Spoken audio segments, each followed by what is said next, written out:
여러분 안녕하십니까. 정격시사 정창준입니다. 헌법재판소 4차 변론기일에선 윤석열 대통령과 김용현 전 국방부 장관이 계엄 사태 이후 처음으로 마주했습니다. 이재명 민주당 대표는 신년 기자회견을 열어 실용주의를 강조했습니다. 국회 방미단으로 미국 트럼프 대통령 취임식장에 다녀온 더불어민주당 김영배 의원 만나서 현지 분위기 알아보고요. 트럼프 2기 외교안보 현안 홍현익 전 국립외교원장과 살펴보겠습니다. 금요일에 만나보는 정치와이, 오늘도 서정욱 변호사, 김준일 시사평론가와 함께 정치 이슈들 속 궁금증 풀어보겠습니다. 한 주간의 화제 소식들 담은 황정호 기자의 뉴스 키워드도 준비되어 있습니다. 1월 24일 금요일 정적시사 출발합니다.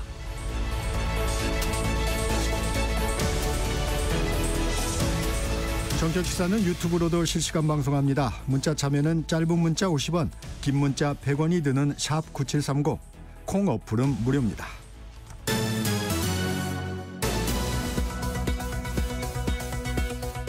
뉴스브리핑 시작합니다. 한국경제신문 최영찬 기자 나와 있습니다. 안녕하세요. 안녕하십니까. 윤석열 대통령 탄핵 심판 4차 변론이 어제 있었습니다. 윤 대통령이 김용현 전 국방부 장관을 직접 신문하기도 했습니다. 예, 윤 대통령은 김 전 장관을 직접 신문하면서 계엄 선포 전후 상황을 설명했습니다. 그러니까 자신이 김 전 장관이 작성한 포고령을 본 뒤에 법적으로 검토하면 손댈 것이 많지만 이 계엄의 집행 가능성이 없고 상징적인 측면이 있기 때문에 놔두자고 언급했다고 했습니다. 이에 대해 김 전 장관은 대통령이 평상시보다 꼼꼼하게 안 보는 걸 느꼈다고 설명했습니다. 네. 윤 대통령 측은 그동안 포고령에 대해 계엄의 형식적인 걸 갖추기 위한 거라고 주장했는데요. 이 주장을 뒷받침이게 한 것 아니냐, 이런 해석이 나왔습니다. 포고령에 전공이 관련 내용이 들어간 것에 대해서는 윤 대통령이 당시 웃으면서 이 부분을 왜 넣었냐고 묻기도 했어요. 그렇습니다. 지금 윤 대통령이 김 전 장관과 이 당시 상황에 대해 대화를 나누면서 이 맞장구를 쳤는데요. 전공의 등 파업 중이거나 의료 현장을 이탈한 모든 의료인에 대항해 이 48시간 내에 본업에 복귀하지 않으면 처단하겠다는 내용의 계엄 포고령 조항에 대해서 네. 김 전 장관은 자신이 쓴 조항이라고 진술을 했습니다. 계엄 직전인 지난달 1일 또는 2일쯤 김 전 장관이 계엄 포고령 초안을 갖고 왔는데 윤 대통령이 전공인 처단 조항을 보고 왜 넣었는지 웃으며 물었다는 겁니다. 그러니까 해당 상황이 기억나냐고 묻자 김 전 장관은 그제서야 기억난다고 화답했습니다. 네. 하지만 구속된 두 사람이 서로 만나 말을 맞추고 혐의의 심각성을 축소하려고 이 헌재 탄핵 심판 절차를 이용하는 것 아니냐, 이런 지적도 나왔습니다. 이런 얘기도 있었어요. 비상계엄을 해제하기 위해서 모인 국회의원들을 끌어내라고 대통령이 지시했다는 증언들이 있다는 가운데 김 전 장관은 의원이 아니라 요원을 빼내라는 지시였다고 말했습니다. 예, 지금 김 전 장관은 윤 대통령이 비상계엄 당시 국회의원의 국회 출입을 막도록 지시한 적이 없다고 말했습니다. 윤 대통령이나 자신이 의원의 출입을 막거나 국회에서 끌어내라고 지시한 적이 없다는 건데요. 네. 그러니까 그러면서 요원을 빼내라고 한 말이 의원을 빼내라고 한 것으로 둔갑했다고 주장을 했습니다. 네. 하지만 이는 이 김 전 장관을 직접 조사했던 검찰 수사 결과와 전혀 달라서 좀 논란이 일고 있는데요. 윤 대통령이 당시 국회가 계엄 해제를 요구할 수 없게 국회의원 150명이 모이지 못하도록 현장 사령관들에게 직접 지시했다는 게 검찰의 결론이기 때문입니다. 국회 측 탄핵 소추단은 이 바이든 날리면 2탄인가 앞뒤가 안 맞는다 즉각 반발했습니다. 네. 김 전 장관은 또 국회에 무장병력을 보내는 계획 자신이 만들었고 그걸 대통령에게는 따로 보고하지 않았다고 말했습니다. 예, 지금 각종 혐의에 대해서 본인이 했다는 주장들이 이렇게 잇따랐는데 네. 김 전 장관은 계엄 당시 특전사와 수방사 병력을 국회에 보내는 등 이 작전 계획을 누가 세웠냐는 질문에 자신이 모든 걸 했다고 말했습니다. 네. 윤석열 대통령에게 보고했냐는 질문엔 하지 않았다고 답했고 주요 정치인 등에 대한 체포 지시는 아예 없었다고 주장했는데요. 윤 대통령에 이어 김 전 장관도 해당 사실을 전면 부인한 가운데 이는 윤 대통령의 직접 지시를 받았다는 당시 계엄 주요 가담자들의 증언과는 좀 배치된 내용입니다. 검찰은 김 전 장관을 구속 기소하면서 당시 국회에 출동한 계엄군이 실탄 5만 7천여 발을 가져갔다고 했었는데요. 네. 김 전 장관은 변론에서 안전 문제로 계엄군에게 실탄을 실제로 지급하지 않았다는 기존 입장을 되풀이했습니다. 그렇군요. 진술이 계속 엇갈리네요. 이진숙 방송통신위원장에 대한 탄핵안 헌법재판소에서 기각됐습니다. 예. 헌법재판소가 어제 이진숙 방송통신위원장 탄핵안을 재판관 4대4 의견으로 기각했습니다. 취임 이틀 만에 탄핵 소추됐던 이 위원장은 선고 직후 업무에 복귀했는데요. 국회가 이 방통위원 2인 체제를 문제 삼아 탄핵안을 통과시킨 지 174일 만에 결론이 난 겁니다. 이 핵심 쟁점은 방통위원 법정 인원인 이 5명 중 2명만 임명된 상태에서 이 MBC 대주주 박문진 이사 선임안을 의결한 행위가 법 위반 여부인지 여부였습니다. 네. 근데 이제 이에 대해서 헌법재판관 8명이 기각과 인용 의견이 4대4로 팽팽하게 맞섰고 헌재는 이 위원장에 대한 탄핵 소추를 기각했습니다.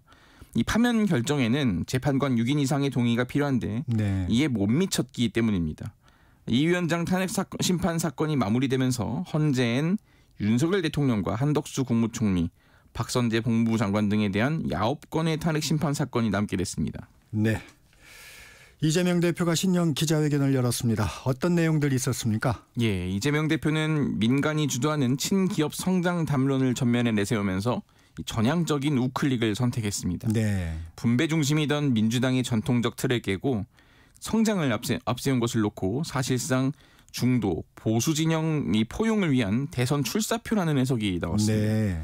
이 대표는 이념과 진영이 밥 먹여주지 않는다. 검든 희든 쥐만 잘 잡으면 좋은 고양이 아니냐면서 탈이념, 탈진영의 현실적 실용주의가 이 위기 극복과 성장 발전의 동력이라고 말했습니다.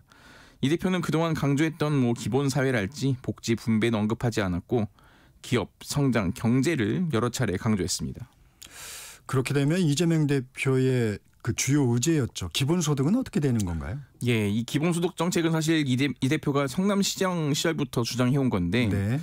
이렇게 얘기했습니다. 지금은 나누는 문제보다 만들어가는 문제가 더 중요하다면서 이것에 대해서 이제 심각하게 고민 중이라고 했습니다.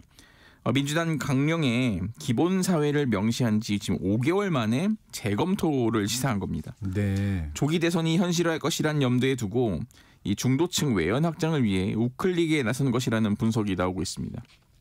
이 대표는 기업 경쟁력 제고, 과학기술 투자, 한미 협력 강화 등도 강조했는데요. 인공지능을 위한 반도체, 로봇 작동을 위한 소프트웨어, 하드웨어가 미래 먹거리가 될 것이라면서 이 바이오, 신약, 재생에너지 분야에서도 우리 기업이 글로벌 경쟁에서 밀려나지 않도록 국가의 적극적인 역할이 필요하다고 말했습니다. 네, 이재명 대표는 이렇게 조기 대선을 준비하는 모습이지만 이른바 사법 리스크 여전히 변수입니다. 공직선거법 위반 사건 2심 공판 어제 처음 열렸죠? 예, 지금 이제 유죄 판결을 받은 1심 선고일로부터 69일 만에 이제 열렸습니다. 이 지금 공판에서는 재판 지연에 책임을 두고 공방이 이어졌는데요. 검찰은 이 대표 측이 13명의 증인 신청과 함께 10개 기관의 문서 송부 촉탁을 요청했다면서 1심을 새로 하자는 취지가 아닌가 생각이 들 정도로 이렇게 반발했습니다. 네. 이 대표 측은 1심 재판 막바지에 공소장을 변경한 건 검찰이라면서 공직선거법 위반 사건에서 당선 무효형은 신중하게 판단해야 한다고 주장했습니다. 지금 공직선거법 강행 규정에 따라 선거사범 재판의 1심은 6개월, 2심과 3심은 각각 3개월 안에 마쳐야 하는데요. 네. 이 규정에 따르면 이 대표의 2심은 다음 달 15일 이전에, 대법원 판결은 5월 15일 이전에 나야 하는 겁니다. 지금 재판부는 3월 12일까지 다른 사건을 새로 배당받지 않고 이재명 대표 사건에만 일단 집중 심리하기로 했습니다. 이 부분도 관심이 가더라고요. 이재명 대표는 이 공직선거법 관련해서 위헌법률 심판 제청을 검토하고 있습니다. 예, 지금 이재명 대표 측은 선거법 위반과 항소심 재판과 관련해서 위헌 법률 심판 제청 신청을 검토 중이라고 밝혔습니다. 이 대표 혐의에 적용된 허위사실 공표죄를 규정한 이 공직선거법 제250조 1항이 헌법에 위반되는지 좀 가려달라는 취지입니다. 그러니까 해당 조항이 추상적이어서 헌법상 구체성과 명확성의 원칙에 위배될 수 있다 이런 주장인 겁니다. 네. 이제 반면 국민의힘은 항소심 재판부에 이미 제청 신청을 하겠다는 서면을 냈는데 검토 중이라는 게 무슨 뜻이냐, 제청 신청을 포기하는 것인지 명확히 밝히라 이렇게 지금 촉구했습니다. 네, 오늘 여기까지 듣겠습니다. 지금까지 한국경제신문 최영창 기자였습니다. 고맙습니다. 감사합니다. 정격시사 듣고 계신 지금 시각 7시 30분입니다. 날씨 정보입니다. 오늘은 동풍의 영향을 받는 곳과 받지 않는 곳의 날씨가 상반되겠습니다. 서울 등 대부분 지역은 대체로 맑고 온화한 날씨가 되겠고요. 영동 및 경북 동해안은 점차 흐려져 강원 동해안과 산지 또 경북 동해안으로 비나 눈이 내리겠습니다. 특히 강원 산지 쪽은 내일까지 5에서 10cm, 최고 15cm 이상 오겠고요. 강원 동해안과 경북 산지에도 최대 5cm의 눈이 쌓이겠습니다. 빙판과 도로 살얼음이 나타나는 곳이 많겠습니다. 교통 안전에 유의해 주시기 바라고요. 또 낮 동안 기온이 오르면서 얼음이 깨질 우려가 있어서 이 점도 주의해 주셔야겠습니다. 오늘 낮 기온 서울 9도, 대전 10도, 대구 12도 등 7도에서 14도가 되겠고요. 내일도 동풍 영향권 밖의 지역은 대체로 맑은 가운데 서울의 아침 기온 0도, 낮 기온 9도 정도를 예상하고 있습니다. 다음 주 월요일에 비나 눈이 내린 뒤에 점차 추워져서 설 당일에는 추운 날씨에 강풍과 풍랑도 함께 다 있을 것으로 보입니다. 각별한 주의가 필요하겠습니다.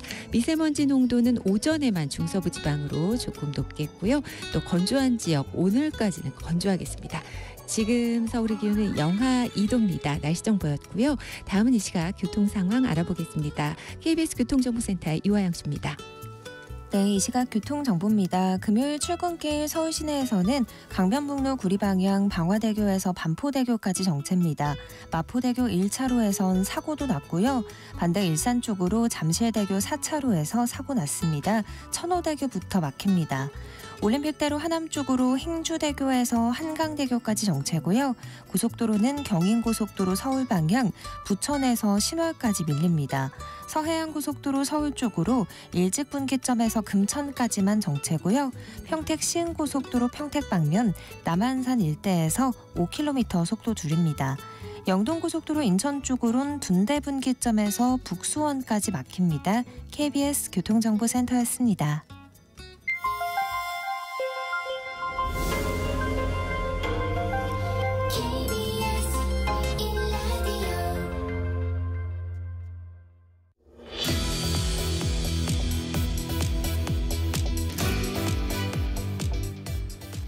전격 인터뷰 먼저 국회 공식 방미단으로 트럼프 미국 대통령 취임식장에 다녀온 외교통일위원회 야당 간사 더불어민주당 김영배 의원과 말씀 나눠보겠습니다. 의원님 안녕하세요. 네, 안녕하세요. 김영배입니다. 돌아오셔서 피곤하실 텐데 이렇게 아침 일찍 나와주셔서 감사합니다. 네, 약간 졸립니다.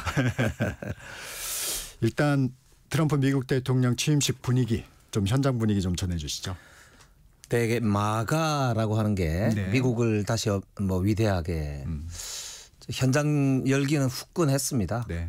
근데 이제 날씨가 너무 추워서 네. 취임식이 취소가 되고 축소가 됐지 않습니까? 네.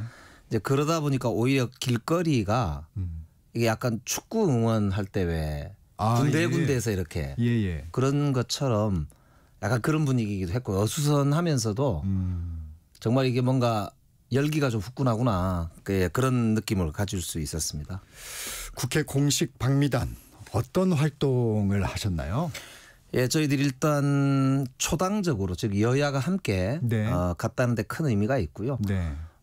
만나는 미국의 상원의원, 하원의원 그리고 연구소 전문가 관계자들도 전부 첫 번째로 얘기하는 게 바이파티전으로 온 게 굉장히 중요하다. 특히 한국이 지금 요즘 어려움을 겪고 있기 때문에 이 초당적으로 이렇게 대표단을 꾸려서 오는 게 자기들 보기에 너무 좋다. 한국의 정치 상황이 지금 어려움을 겪고 있는데. 예, 그렇습니다. 그래서 미국은 특히나 이제 초당적 외교 이런 말을 굉장히 중시하는 경향이 있고요. 네. 그런 점에서 이번에 의미가 있었고 우리 외교통일위원회에 여당 4명, 야당 3명 이렇게 네. 해서 7명이 갔는데요. 네. 주로 외교위원회의 상원의원 2분하고 네. 그리고 한국계 상원의원이었던 이번에 처음으로 된 분이죠. 앤디 킴. 아, 예. 그리고 하원의 이제 외교위원회 핵심인데 동아태 위원장 하시는 영킴. 네. 이분도 이제 여성분인데 한국계 의원입니다. 그리고 이제 그 이외에도 이제 전직 의원들도 여러분 이제 만나기도 했고 그다음에 좀 의미가 있었던 게 AFPI라고 아메리카 퍼스트 팔스 인스티튜트라는 이제 미국 우선주의 연구소라는 곳에 이제 부소장 프라이드 플래츠 이제 그 부소장을 만났는데요. 그 연구소가 트럼프 정책의 산실이고 네. 지금 강요들로 입각한 사람들만 한 6, 7명 될 정도로 아주 핵심 참모들이거든요. 예, 그분과 그 연구소 가서 만났던 게 굉장히 의미가 있었던 것 같습니다. 이분이 트럼프 대통령의 뭐 측근이다, 뭐 외교안보 책사다, 뭐 이런 얘기가 좀 있지 않습니까? 그러니까 이제 이 미국 우선주의 접근법이라는 책이 있는데요. 아, 예. 이 책이 이 연구소에서 작성이 됐고 이 책을 작성하는 과정이 트럼프 대통령이 2021년도에 낙선하자마자 바로 만들어져서 직접 이제 여러 명이 참여를 했는데 그 중에 특이한 게 2장을 쓴 마이클 왈츠라는 분이 지금 국가안보보좌관이 됐습니다. 네. 그리고 이 책의 1장을 쓴 분도 러시아 우크라이나 대사가 켈로그라는 분인데요. 됐고요. 또 이제 CIA 국장이 어제 인준됐다고 나오던데 그분도 여기 출신입니다. 아, 그리고 그렇군요. 교육부 장관, 농림부 장관, 환경청장, 제한군인부 장관, 법무부 장관 그리고 주택도시부 장관까지 총 그러니까 8명이 넘네요. 이런 분들이 지금 정부의 요직을 차지를 할 정도로 이 AFPI 연구소 출신들이 앞으로 미국 트럼프 정부를 주도할 것으로 예상이 되는데 그 책에 보면은 하나 특이한 게요. 워싱턴 이스태블리시먼트라 해서 소위 워싱턴에 있는 기득권 그룹들에 대한 비판을 엄청나게 하고 있어요. 아, 예. 거기에는 여야가 없습니다. 그러니까 네. 기존에 있는 소위 워싱턴을 주름 잡고 있었던 공화당과 민주당의 외교 안보 세력들을 전체를 기득권 세력으로 공격을 하면서 이제야말로 기존의 미국이 자유주의 패권 전 세계 우두머리 역할을 해왔는데 이제 미국 우선주의로 해서 이제 이 현실주의 노선이라고 하거든요. 그걸로 복귀해야 된다. 이 정말 세계적 전환을 선언하고 있기 때문에 사실 미국 내에서도 보면 트럼프 대통령과 가깝지 않은 사람들은 굉장히 두려워하기도 하고 네. 예, 그런 모습들을 좀 여러 분 만나면서 느꼈습니다. 자, 이 프레드 플라이츠 부소장님 그 어떤 얘기가 오갔는지 좀. 참 재밌었던 이야기가 몇 가지가 있는데요. 네. 사실 이분이 제가 깜짝 놀란 게 트럼프 대통령이 김정은과 협상을 할 것 같으냐 이렇게 물어보니까 네네. 자기 생각에는 그레넬 북한 대사로 네. 임명된 분이 조만간 북한하고 접촉을 할 거다. 네. 그러면서 그것도 트럼프 대통령의 계획인 것으로 자기는 알고 있다. 아하. 그러면서 굉장히 pretty sure라고 했거든요, 영어로. 그러니까 상당히 확신한다는 뜻이잖아요. 그렇게 만날 거다 이렇게 얘기를 하면서 다만 조건 같은 게 있을 텐데 아마도 러시아에 파병하거나 무기를 계속 주거나 하는 거는 하지 마라. 이런 조건들이 몇 가지가 붙지 않겠냐 이렇게 이야기를 하더라고요. 그러니까 그런 걸 봐서는 지금 이스라엘 지역의 분쟁은 지금 잦아든 것으로 네. 보이잖아요. 또 하나의 전쟁이 러시아 우크라이나 전쟁인데 요거를 상당히 빨리 해결하면서 동시에 그 해결하려면 북한을 러시아로부터 분리시키고 아하. 러시아에 공급되고 있는 각종의 이제 러시아가 공급하는 석유, 가스 이런 거 수출하잖아요. 네. 이걸 못하게 하면서 러시아 목을 조여가지고 러시아가 전쟁에서 손을 떼게 하는 그런 이제 소위 미국 우선주의 전략연구소에 나와 있는 전형적인 힘에 의한 평화, 즉 주먹을 쓰지 않으면서도 힘을 가지고 평화를 유지하는 이런 이제 전략의 아주 구체화된 모습 아닌가. 그래서 저는 북한하고도 조만간 진짜로 협상을 시작하겠구나라고 하는 느낌을 받았고요. 또 네. 하나 재밌었던 것은 예. 방위비 분담하고 그러면은 우리가 통상 이슈가 네. 많은데 네. 트럼프가 한 10배 올려달라고 방위비를 지난번에 유세 때 얘기를 하던데 어떻게 생각하느냐 했더니 네. 웃으면서 그 리터럴리 그러니까 말 글자 그대로 해석할 필요는 없다. 우리한테 정말로 중요한 것은 중국 봉쇄다. 그렇기 때문에 이거는 토론해보자. 토론해 나가야 될 문제고 이거는 전략적으로 함께 보조를 맞춰 나가면서 해결할 수 있는 문제라고 자기는 보고 있다. 이렇게 얘기를 했어요. 그래서 굉장히 중요한 시사점을 저희들한테 준다고 보고 마지막으로 물었는데 북핵 문제를 네네네. 관심이 가는 김정은을 부분입니다. 언급하면서 네. 뉴클레어 파워라고 북한을 이야기했잖아요. 네. 즉 핵무력이라고 표현했거든요. 네. 물론 이제 공식적인 학술적 용어로는 핵보유국을 뉴클레어 이제 웨펀 스테이트라고 부릅니다. 네. 근데 뉴클레어 파워라고 한 거 보면은 비슷하게 표현한 거거든요. 근데 이제 그래서 그러면 우리가 핵무장을 인정한 상태에서 핵군축 논의를 하게 되냐. 네. 남쪽에서는 우리 대한민국에서는 그렇게 되면 우리도 핵무장 해야 된다는 주장들이 있다. 네. 어떻게 보느냐 이렇게 했더니 자기가 알기로 트럼프는 비핵화의 입장을 변한 적이 한 번도 없다. 본인들도 파샬 그러니까 협상 그러니까 네. 부분적 협상은 하지 않는 것이 좋겠다고 건의했고 트럼프도 동의했다 이렇게 답을 했거든요. 그렇게 되면 트럼프 대통령의 그 단어 사용 이게 이제 대통령이 사용한 단어로는 처음이어서 저희가 그렇습니다. 많이 예. 이제 중요성을 부여하고 있는데 비핵화를 포기하는 상황은 아니라고 보는 지금 거군요. 그 프레드 플라이츠의 언급으로는 네. 그렇게 파악이 되고요. 네. 그래서 조금 더 지켜봐야 되지 않을까 생각이 되긴 합니다만 기본적으로는 아마 더 이상 전 세계적으로 핵을 늘려서는 안 된다. 그러니까 NPT 체제가 무너져서는 안 된다 이렇게 생각하는 것 같고요. 또 최근에 보면은 그 푸틴도 핵을 많이 없애자 하니까 좋아하더라.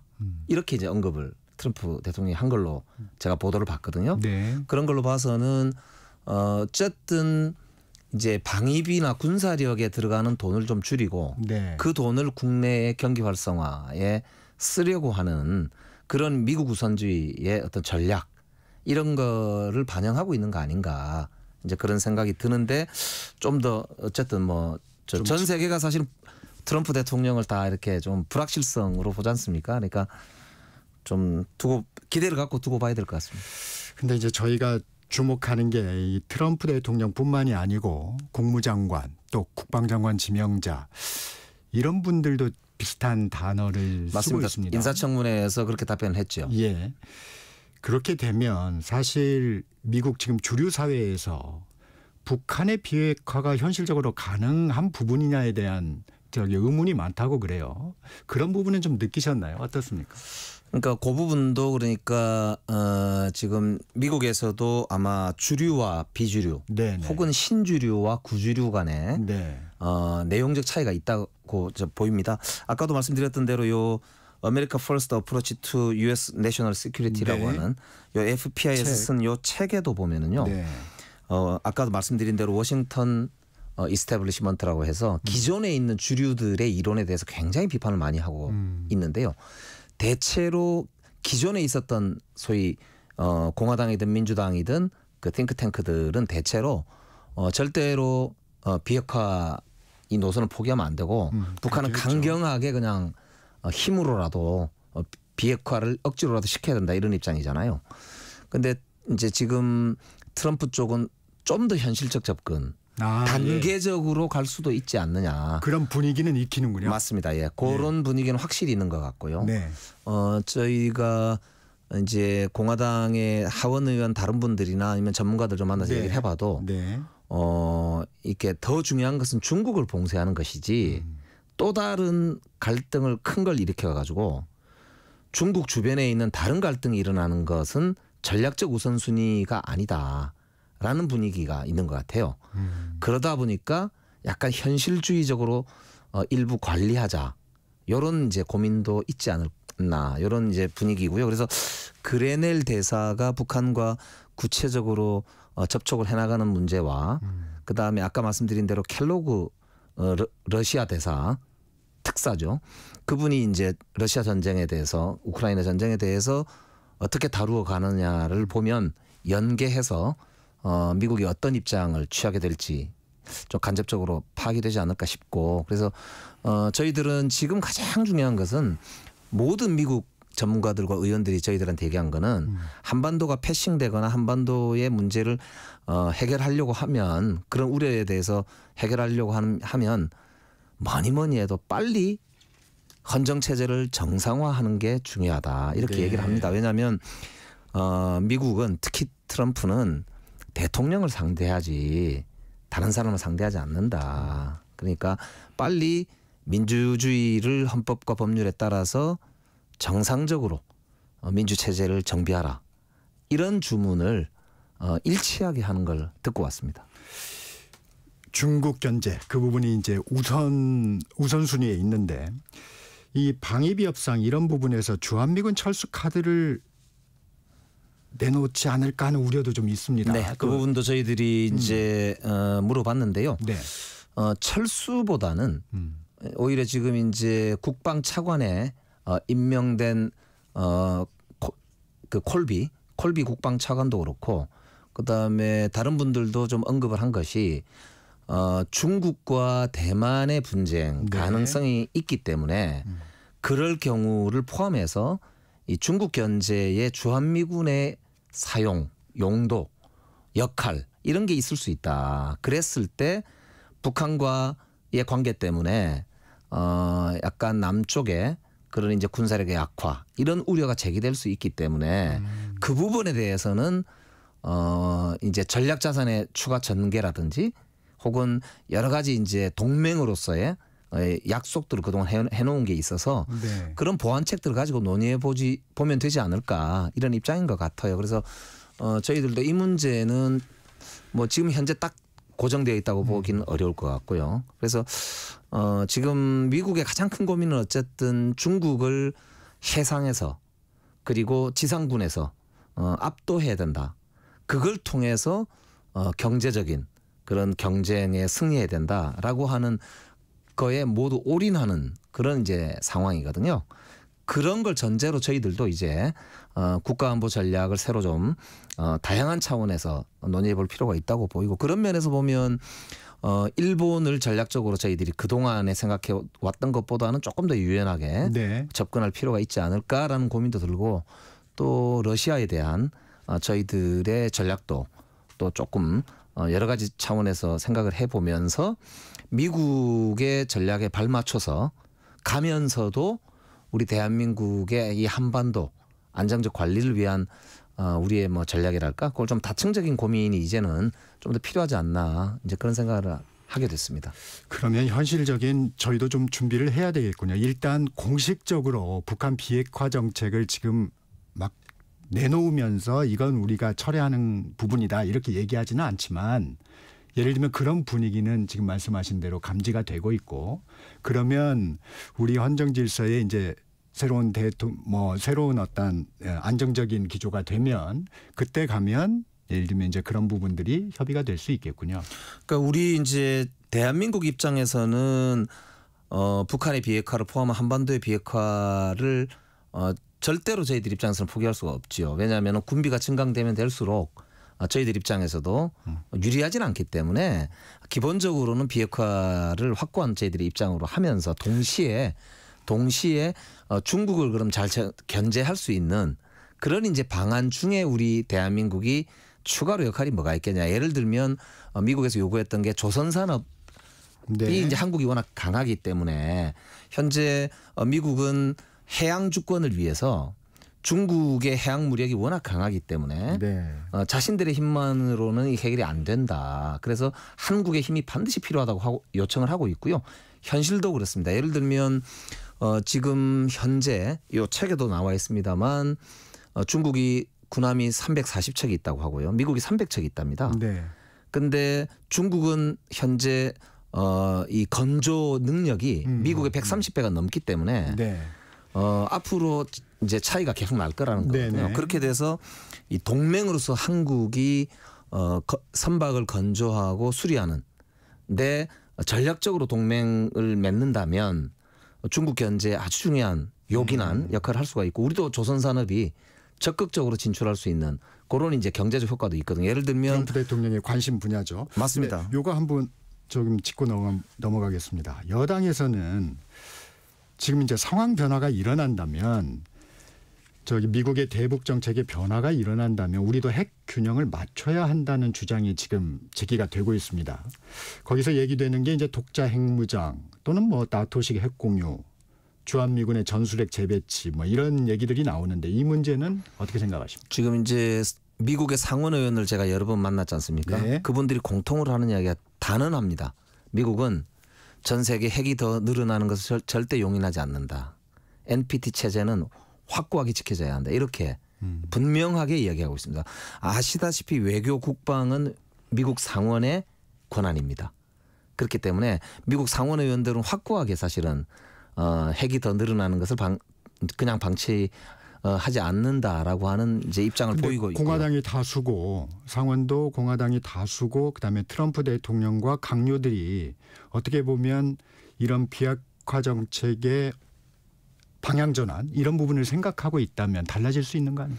그러니까 그 부분은 그래서 이제 아까 뭐 잠깐 좀 더 두고 봐야 된다 이런 말씀을 네네. 드리긴 했습니다만 기본적인 정책은 역시 그래도 지금의 흐름대로 일단 가지 않느냐라고 이제 보이고요. 트럼프 정부의 지금 이제 1순위는 아무래도 중국이고 2순위는 지금 중동 네. 그리고 러시아 이렇게 네. 보이거든요. 네. 그렇기 때문에 한반도 정책은 우리가 이제 조속히 우리 현재 있는 내부의 민주헌정 질서를 좀 회복한 다음에 그 과정에서 국민적 컨센서스를 모으고 준비하면 저는 충분히 헤쳐나갈 수 있다고 보고요. 저는 이 핵무력이 갖추어진다고 해서 우리 더 안전해지는 게 아니고 저 더 주변에 힘센 분들하고 잘 협력하고 우리를 위협할 수 있는 위협 요소를 제거하는 그런 이제 외교 전략을 잘 짜는 거야말로 저는 우리의 안전을 도모하는 첩경이다. 그렇게 보기 때문에 꼭 그렇게 무장하자고 주장하시는 분들이 주장하는 건 오히려 불장난이 될 수도 있다. 그런 점은 사실은 그냥 유념할 필요가 있다고 저는 생각합니다. 네, 화제를 좀 바꿔보겠습니다. 어제 이재명 민주당 대표 신년 기자회견을 했습니다. 네네. 실용주의를 강조했어요. 맞습니다. 먹산이 좀 계속 요새 네. 열심히 좀 주장을 하고 계시죠. 이 중도층을 고려한 조기 대선 대비다 뭐 이런 분석도 나오는데 민주당의 정책 변화로 보십니까? 지금 이제 대통령 탄핵 심판 절차가 순조롭게 진행이 되고 네. 있고요. 무엇보다 작년 4분기가 지금 0.1%밖에 성장을 안 해서 민생이 너무너무 어렵고 오히려 코로나 때보다 더 어렵다고 하지 않습니까? 그러니까 지금이야말로 다수당인 민주당이 집권 능력을 보인다는 차원을 넘어서서 정말 진정성 있게 국민의 삶을 책임지는 그런 이제 역할을 해야 될 때다라고 생각하고요. 그런 점에서는 어제 이재명 대표의 기자회견 내용이 그 실용주의를 말했단 말입니다. 네. 그래서 민주당의 기존 노선과 조금 일부 틀리는 한이 있더라도 네. 현재 있는 우리 민생의 문제를 해결할 수 있다면 기업의 문제를 해결할 수 있다면 수출의 문제를 해결할 수 있다면 우리가 앞장서겠다 이런 입장을 밝힌 거라고 보면 되거든요. 그렇기 때문에 저는 지금이야말로 이재명 대표의 어제 기자회견을 기점으로 여야가 머리를 맞대고 정부와 함께 저는 경제 민생을 살리는데 좀 총력을 기울일 필요가 있다 이렇게 생각이 됩니다. 최상목 권한대행에 대해서는 날선 비판을 좀 했습니다. 그렇습니다. 지금 사실은 뭐 여러 가지 비판을 이제 할 수가 있는데 그 중에서도 지금 같은 때는 정쟁적 요소는 좀 빼야 되거든요. 그러면은 특검법 임명하는 문제도 그렇고 또 최소한 국회에서 통과된 법 중에 마음에 안 들더라도 정쟁을 하지 말고 좀 통과를 시켜놓고 그 법이 있다고 해서 지금 최상목 대행이 자기가 걱정하는 뭐가 무너지고 전혀 그렇지 않거든요. 그렇기 때문에 그런 것 때문에 비판을 합니다만 그러나 저희들이 또 그렇다고 해서 지금 최상목 대행을 뭐 당장 그렇지 않습니까? 이렇게 어떻게 할 지금 상황이 아니기 때문에 저희들도 고심이 깊습니다만 정말 다시 한번 최상목 우리 대행한테 촉구드리는 거는 민주당과 국민의힘과 같이 함께 손을 잡고 민생을 챙기려면 대화가 중요합니다. 함께 좀 머리 맞대고 신뢰를 쌓아가기 바라고요. 그러기 위해서라도 지금 민생과 관련되어 있는 민주당이 진정성을 진짜 한번 좀 받아주시고 함께 국정을 운영하는 그런 자세를 좀 가져줬으면 참 좋겠어요. 지금 같은 맥락의 말씀을 해주셨는데 이재명 대표의 어제 기자회견 내용 중에서 최상목 권한대행에 대해 내심 내란 세력 옹호하고 있다 이렇게도 말씀을 하셨어요. 이 내란 특검법 압박용입니까? 사실 내란 특검법을 동의 안 한다는 거는 저는 상상하기가 어렵습니다. 네. 그러니까 다른 건 모르겠는데요. 지금 이제 대통령과 함께 이제 내란을 일으켰던 많은 사람들이 현실적으로 구속되고 지금 처벌되고 있지 않습니까? 이거를 특검을 사인을 안 할 이유가 하등 없는데 너무 답답하고요. 저는 정말 최상목 대행이 지금 생각을 나라 생각만 하셔야 돼요. 인연은 마음에 걸리실 텐데 네, 애국심을 가지셨으면 좋겠습니다. 알겠습니다. 지금까지 더불어민주당 김영배 의원 모시고 트럼프 2기 출범에 따른 워싱턴 정가의 움직임도 좀 살펴봤습니다. 정격시사 1부 여기서 마칩니다. 잠시 전하는 말씀 듣고 2부에선 정치와의 코너가 이어집니다.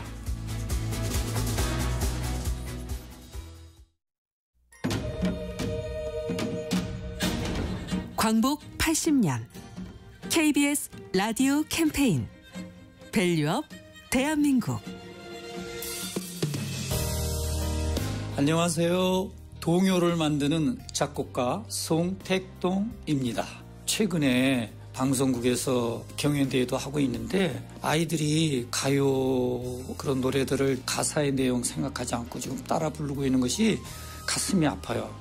그래서 최근에 동화를 쓰시는 작가님들하고 동요를 만들고 또 작곡도 하고 이렇게 되는데 그분들이 그 곡을 만들어서 드리면 손자들한테 야 내가 쓴 가사인데 한번 불러볼래? 그러면서 손녀 손자들하고 같이 노래를 부르면서 그 녹음한 것을 스마트폰으로 이렇게 보내줬을 때 저도 기뻤고 그러면서 그런 것들이 알려지면서 동요를 많이 쓰게 된 것 같아요. 우리 동요는 광복을 맞으면서 많은 발전을 해왔는데 광복 80주년을 기해서 우리 동요가 새로운 날개를 펼쳐나가리라고 생각합니다. 저는 그 K-팝을 참 좋아하는데 리듬이 너무나도 좋아요. 우리 젊은 세대들이 그런 리듬을 이렇게 살려서 어린이들의 그 정서에 맞는 그런 가사 그리고 쉬우면서도 따라 부를 수 있고 함께 부를 수 있는 그런 노래를 만들면 전 세대가 같이 부를 수 있지 않을까 그렇게 생각을 하고 지금까지 곡을 만들어 봤습니다. 광복 80년 우리가 가야 할 길을 묻습니다. KBS 라디오 캠페인 밸류업 대한민국이었습니다.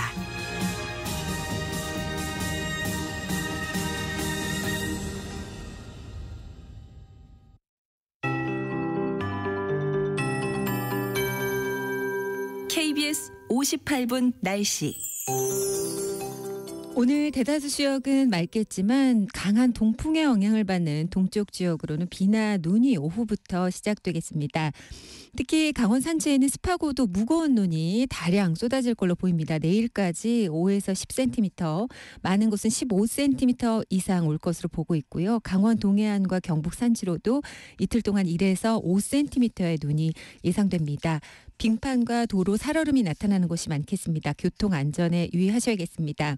당분간 예년보다 기온이 높기 때문에 온화한 날씨 때문에 이 얼음이 깨질 우려가 있습니다. 이 점도 주의하셔야겠습니다.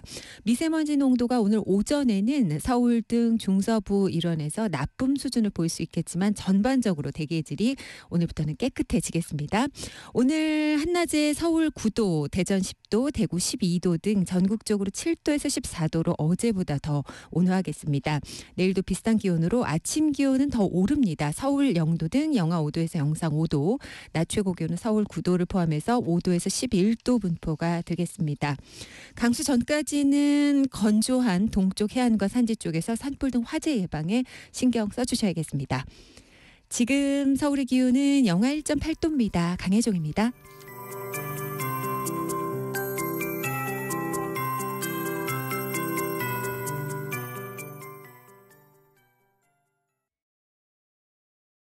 정성을 다하는 국민의 방송 KBS가 8시를 알려드립니다. AM 711kHz, FM 97.3MHz, KBS 1라디오입니다. HLKA.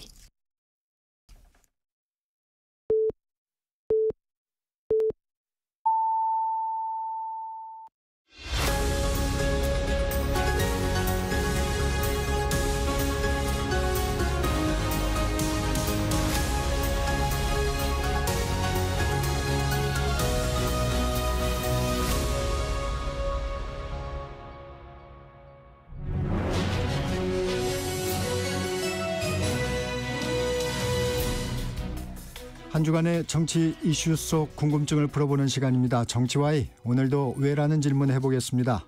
서정욱 변호사, 김준일 시사평론가와 함께합니다. 안녕하세요. 네, 안녕하세요. 어제 헌재 탄핵 심판 4차 변론기일이었습니다. 윤 대통령과 김용현 전 장관, 당초 좀 진술이 엇갈릴 수 있다는 예상과는 달리 서로 좀 진술을 보완하는 모습을 보였는데 어떻게 보셨습니까, 서정욱 변호사? 원래부터 이제 그 차이가 없었어요. 두 분 사이를 이렇게 갈라놓으려는 이런 게 분열 공작이 저는 일부 있다 보는데 네. 원래부터 이게 그 팩트대로 한 거고 어제부로 저는 상당히 그 진실이 네. 많이 밝혀지고요. 네. 탄핵 심판의 대반전이 이루어지고 있다. 이렇게 보고 여기에 가장 자책골을 연 사람은 김병주, 박선원 의원입니다. 이 두 명이요. 12월 6일 날 직접 사령부를 가가지고 이 유튜브 방송을 했어요. 그런데 제가 곽종건 유튜브 방송을 봤더니 요원들을 끌어내라. 요원들을 끌어내라고 이게 김용현 장관 지시받았다고 이야기하고 있어요. 어제 그러잖아요. 국회의원을 끌어내는 게 아니고 요원들을 철수시키라. 이게 딱 곽종건 그 특전사령관이 12월 6일 날 김병주, 박선원 유튜브에 딱 한 보십시오. 계속 돌아다니고 있습니다. 동영상이. 네. 딱 일치하잖아요. 그다음에 이진우 수방사령관도 같은 날 그 유튜브에 나왔는데 뭐랬냐. 대통령한테 0시에 한 번 전화 받은데 상황이 어떠냐 물어보길래 복잡합니다 했더니 알았다. 끊었다는 거예요. 여기 무슨 총을 쏘고 들어가고 제2, 제3의 계엄이 나와요. 딱 방송에 나옵니다. 그 김병주 유튜브만 둘이 딱 보면 어제 김용현 장관 말과 100% 일치한다. 이렇게 보면 돼요. 평론가님, 예. 이 부분은 저희도 굉장히 관심이 가는 부분인데 요원을 끌어내라고 했다. 어제 김용현 전 장관이 얘기했는데 그 부분 지금 말씀하신 부분 어떻게 생각하십니까? 그러니까 말장난이죠. 아니 뭐 이런저런 증언들 뭐 말씀하셨는데 이미 국회에서도 그렇고 다 며칠 전 이틀 전이었나요? 제가 헷갈리는데 어쨌든 내란 이제 국정조사 하는데 거기에서도 아니 대통령이 다 지시했다, 의원들 끌어내고 지시했다 이렇게 다 얘기를 했는데 갑자기 요원이라고 얘기를 하면은 이게 없어지고, 그러니까 최초에 그러면 왜 군을 국회에 보냈냐라는, 다 무장하고 헬기 타고 왜 이게 들어갔는지가 이해가 안 되잖아요. 그러니까 겁만 주려고 했다. 그러니까 제가 이걸 보면서 일단 두 가지가 느껴졌는데. 세 번째 변론과 1, 2, 3차와 네 번째 4차 변론의 분위기가 많이 달라졌어요. 그 앞에서는 이제 변호인들이 나와서 크리미아 반도가 얘기하다가 이제 헌법재판관한테 제지당하고 부정선거 음모론 주로 얘기를 하고 뭐 이제 무슨 하이브리드 전쟁 뭐 이런 얘기 했거든요. 아, 근데 이제 전략을 바꿨구나. 그러니까 하도 이제 대통령이 보기에도 하도 한심하고 무능한 거예요. 계속 저 뒤에 졸고 있고 이렇게. 본인이 직접 등판을 한 겁니다. 네. 그러니까 검사로서 이제 신문 많이 해봤잖아요, 본인이. 그러니까 검사 스킬을 좀 발휘한 것 같고 만담하는 줄 알았어요. 자, 이런 거 기억 안 나십니까? 아유, 대통령께서 말씀하시니까 제가 기억이 나네요. 이렇게 주거니 받거니 하면서 이렇게 봤는데, 그러니까 이게 저는 그 영화 서울의 봄 이제 많은 분들이 보셨을 거잖아요. 거기에서 전두광이 했던 말이 딱 기억이 나더라고요. 성공하면 혁명, 실패하면 쿠데타 아닙니까? 그러니까 제가 이걸 빗대서 하면은 성공하면 계엄, 실패하면 계몽 아닙니까? 예, 지금 계몽이라고 얘기를 해요. 계몽 계엄령이다. 그리고 성공하면 의원 끌어내기, 실패하면 요원 끌어내기 아닙니까? 요원을 누가 끌어내나요? 그러면? 제가 제일 궁금한 게 어제 이준석 의원이 그 얘기를 하더라고요. 요원을 어떻게 끌어내냐고요. 요원이 자기 머리 잡고 이렇게 끌어냅니까 스스로? 그러니까 이게 무슨 회계함 얘기인지 이런 얘기 해도 어차피 앞에 있는 증거, 물증들과 많은 증언들이 있기 때문에 특히 김용현은 검찰에서 했던 얘기하고 심지어 조금씩 달라요. 네, 그러니까 이게 굉장히 불리하게 오히려 재판에서 형사 재판에서는 불리하게 작용할 거다. 말 바꾸게 했다고. 예. 김용현 전 장관이 비상입법기구 쪽지, 포고령 내가 작성했다. 이건 이 같은 입장 어떤 의도라고 보세요? 평론가님. 아니 그러니까 본인이 이제 작성했다라고 주장을 하는데 이 중요한 문건을 그러면은 이를테면은 비상입법기구를 만들라는 거잖아요. 예, 이 중요한 문건을 이게 굉장한 거잖아요. 쉽게 얘기를 하면 의회를 해산하고 의회를 없애는데 그럼 대통령의 재가도 안 받고 본인이 마음대로 합니까? 이게 현실적으로 가능하다고 보는지. 그러니까 뭐 이제 대통령이 우리 윤석열 일병 구하기에 나선 것 같은데 이게 다른 물증들이 굉장히 많잖아요. 그리고 지금 진술한 것들도 보면은요, 다른 이제 외교부 장관도 그렇고 윤석열 대통령 측으로부터 직접 받았다라고 지금 얘기를 하고 있잖아요. 근데 그게 그러면 본인이 작성해가지고 본인이 줬다라는 게, 그리고 또 하나는 본인은 지금 그때 없었어요. 그래서 본인이 직접 줬다고 말을 못 합니다. 다 이제 계엄하기 위해서 다른 곳에 있었다라고 이미 그 알리바이가 이제 확인이 됐기 때문에 본인 측 이제 본인 사람이 줬다라는 건데, 글쎄요, 이거는 거의 저는 바로 반박이 될 거라고 보고, 특히 SBS 보도가 나왔는데 8번이라는 쪽지가 있었잖아요. 네. 그리고 다른 장관들한테도 지금 다 줬다라는 이런 의혹이 있고, 일단은 외교부 장관까지는 얘기를 했으니까 이거는 조사해 보면은요, 윤석열 대통령한테 받았다 이게 줄줄이 나올 거예요.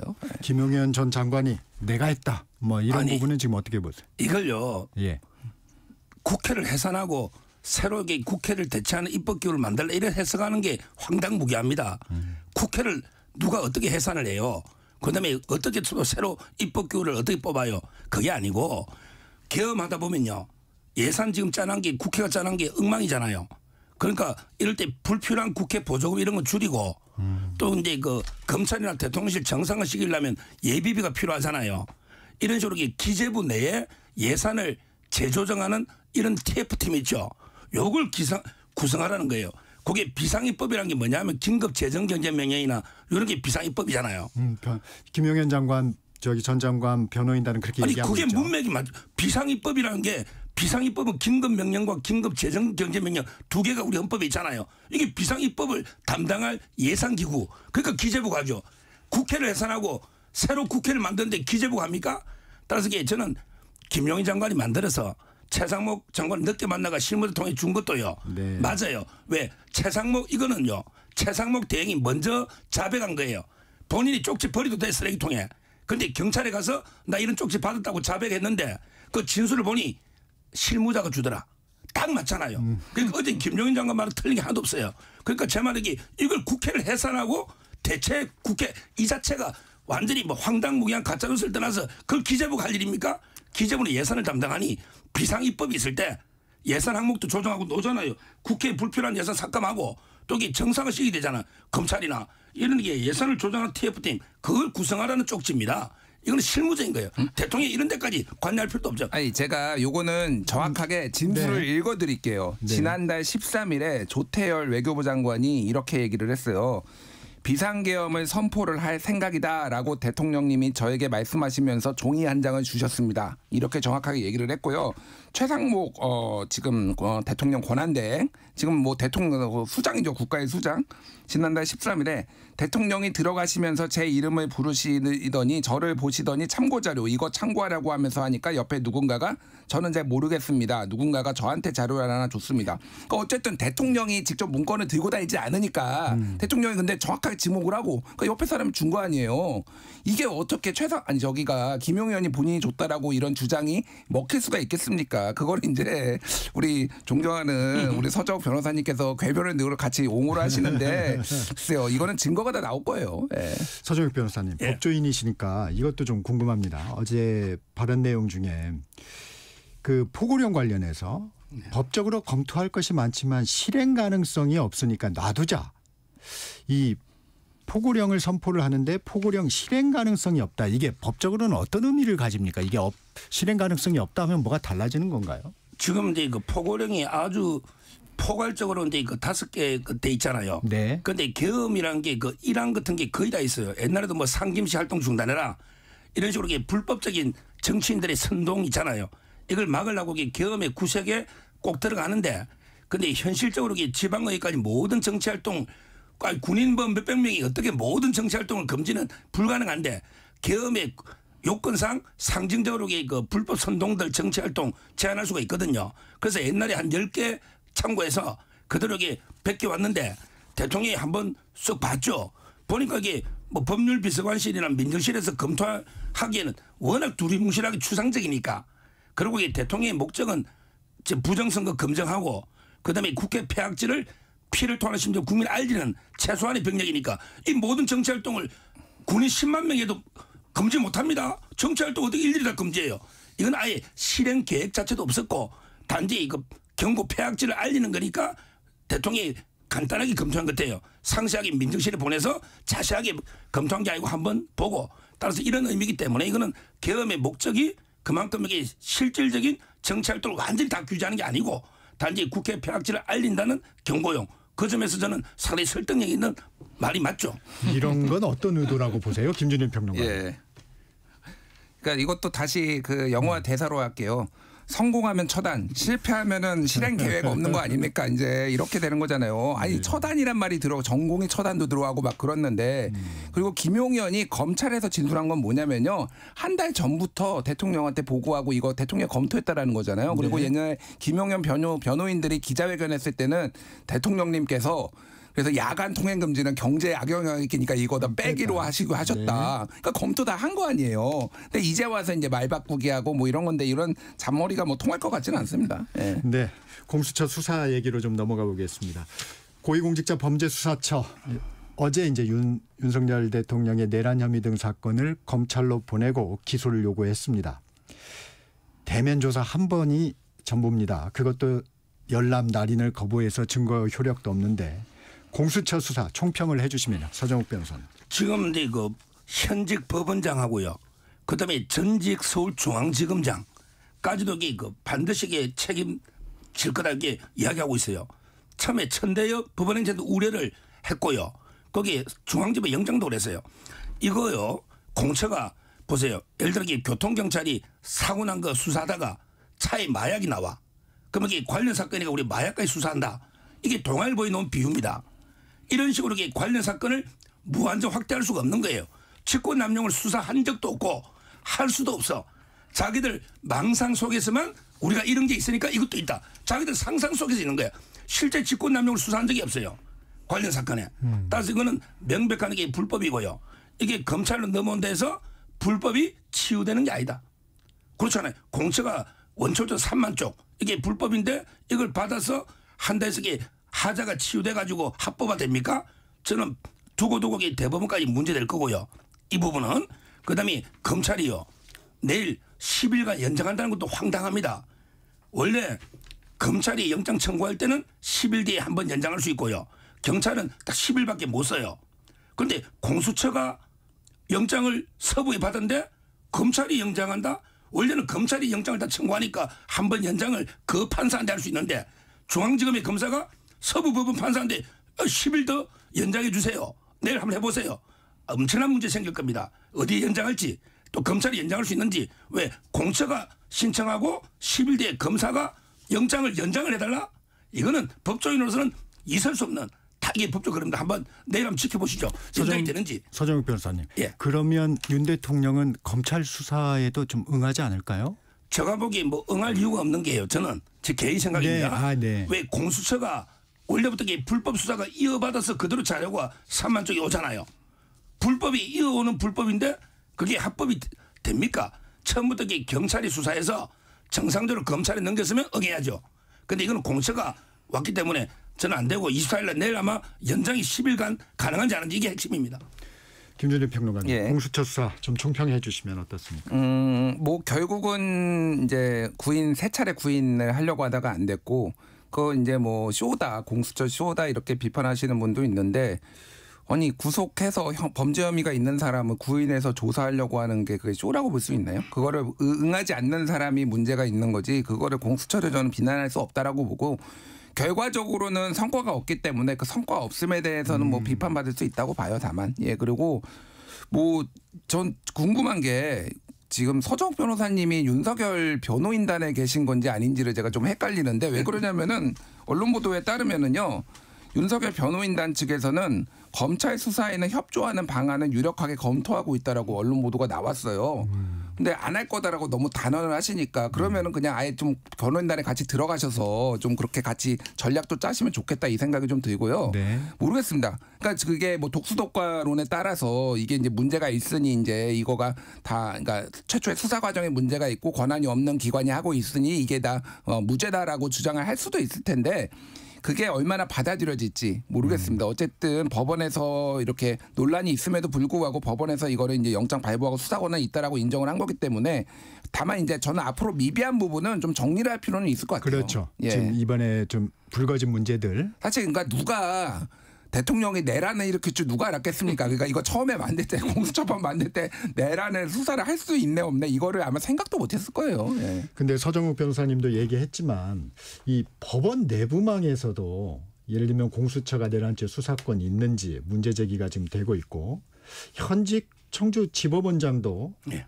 이 영장 과연 이 발부한 판사들 책임이 없느냐 뭐 이런 얘기를 하는 부분은 좀 어떻게 보세요? 뭐 다양한 민주주의 국가에서 다양한 의견이 나올 수 있는 거잖아요. 근데 그렇게 주장하시는 분이 뭐 법원의 절반 뭐 이렇게 막 나온 것도 아니잖아요. 그러니까 저는 뭐 이런 주장할 수 있다라고 봐요. 서정욱 변호사님은 그 주장하시잖아요. 서정욱 변호사님의 의견에 동조하는 사람이 법원에 한 명이 없겠으니까 2명 있잖아요. 그러니까 이제 확인이 된 거고. 그러니까 이런 논란이 있는 것 저는 뭐 인정을 하고요. 이런 부분 앞으로 이제 좀 할 필요가 있고. 그런데 제가 예전에도 말씀드렸지만은 대한민국 검찰이 이제 2가지 검경 수사권 조정으로 2개만 이제 경제하고 부패 이거 2개만 할 수 있는데 시행령으로 지금까지 했잖아요. 그러면 지금까지 검찰에 해왔던 모든 수사가 다 불법이에요. 그러면 그 논리대로라면은 본인들이 그냥 인지해서 확대해서 마음대로 한 거잖아요. 그러니까 그거가 이미 인정이 됐어요. 사실상 법원에서도. 그렇기 때문에 저는 이거는 문제 없을 거라 봅니다. 근데요. 네. 공수처 서정욱 변호사님 만들 때 수사 대상 해가지고 이제 그 1 대통령 뭐 이렇게 쭉 들어갔잖아요.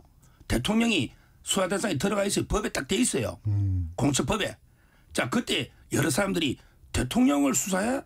우리 법에 대통령 수사할 수 있는 거는 내란 외환밖에 없어요. 나머지는 소추특권이라는 게 있잖아요.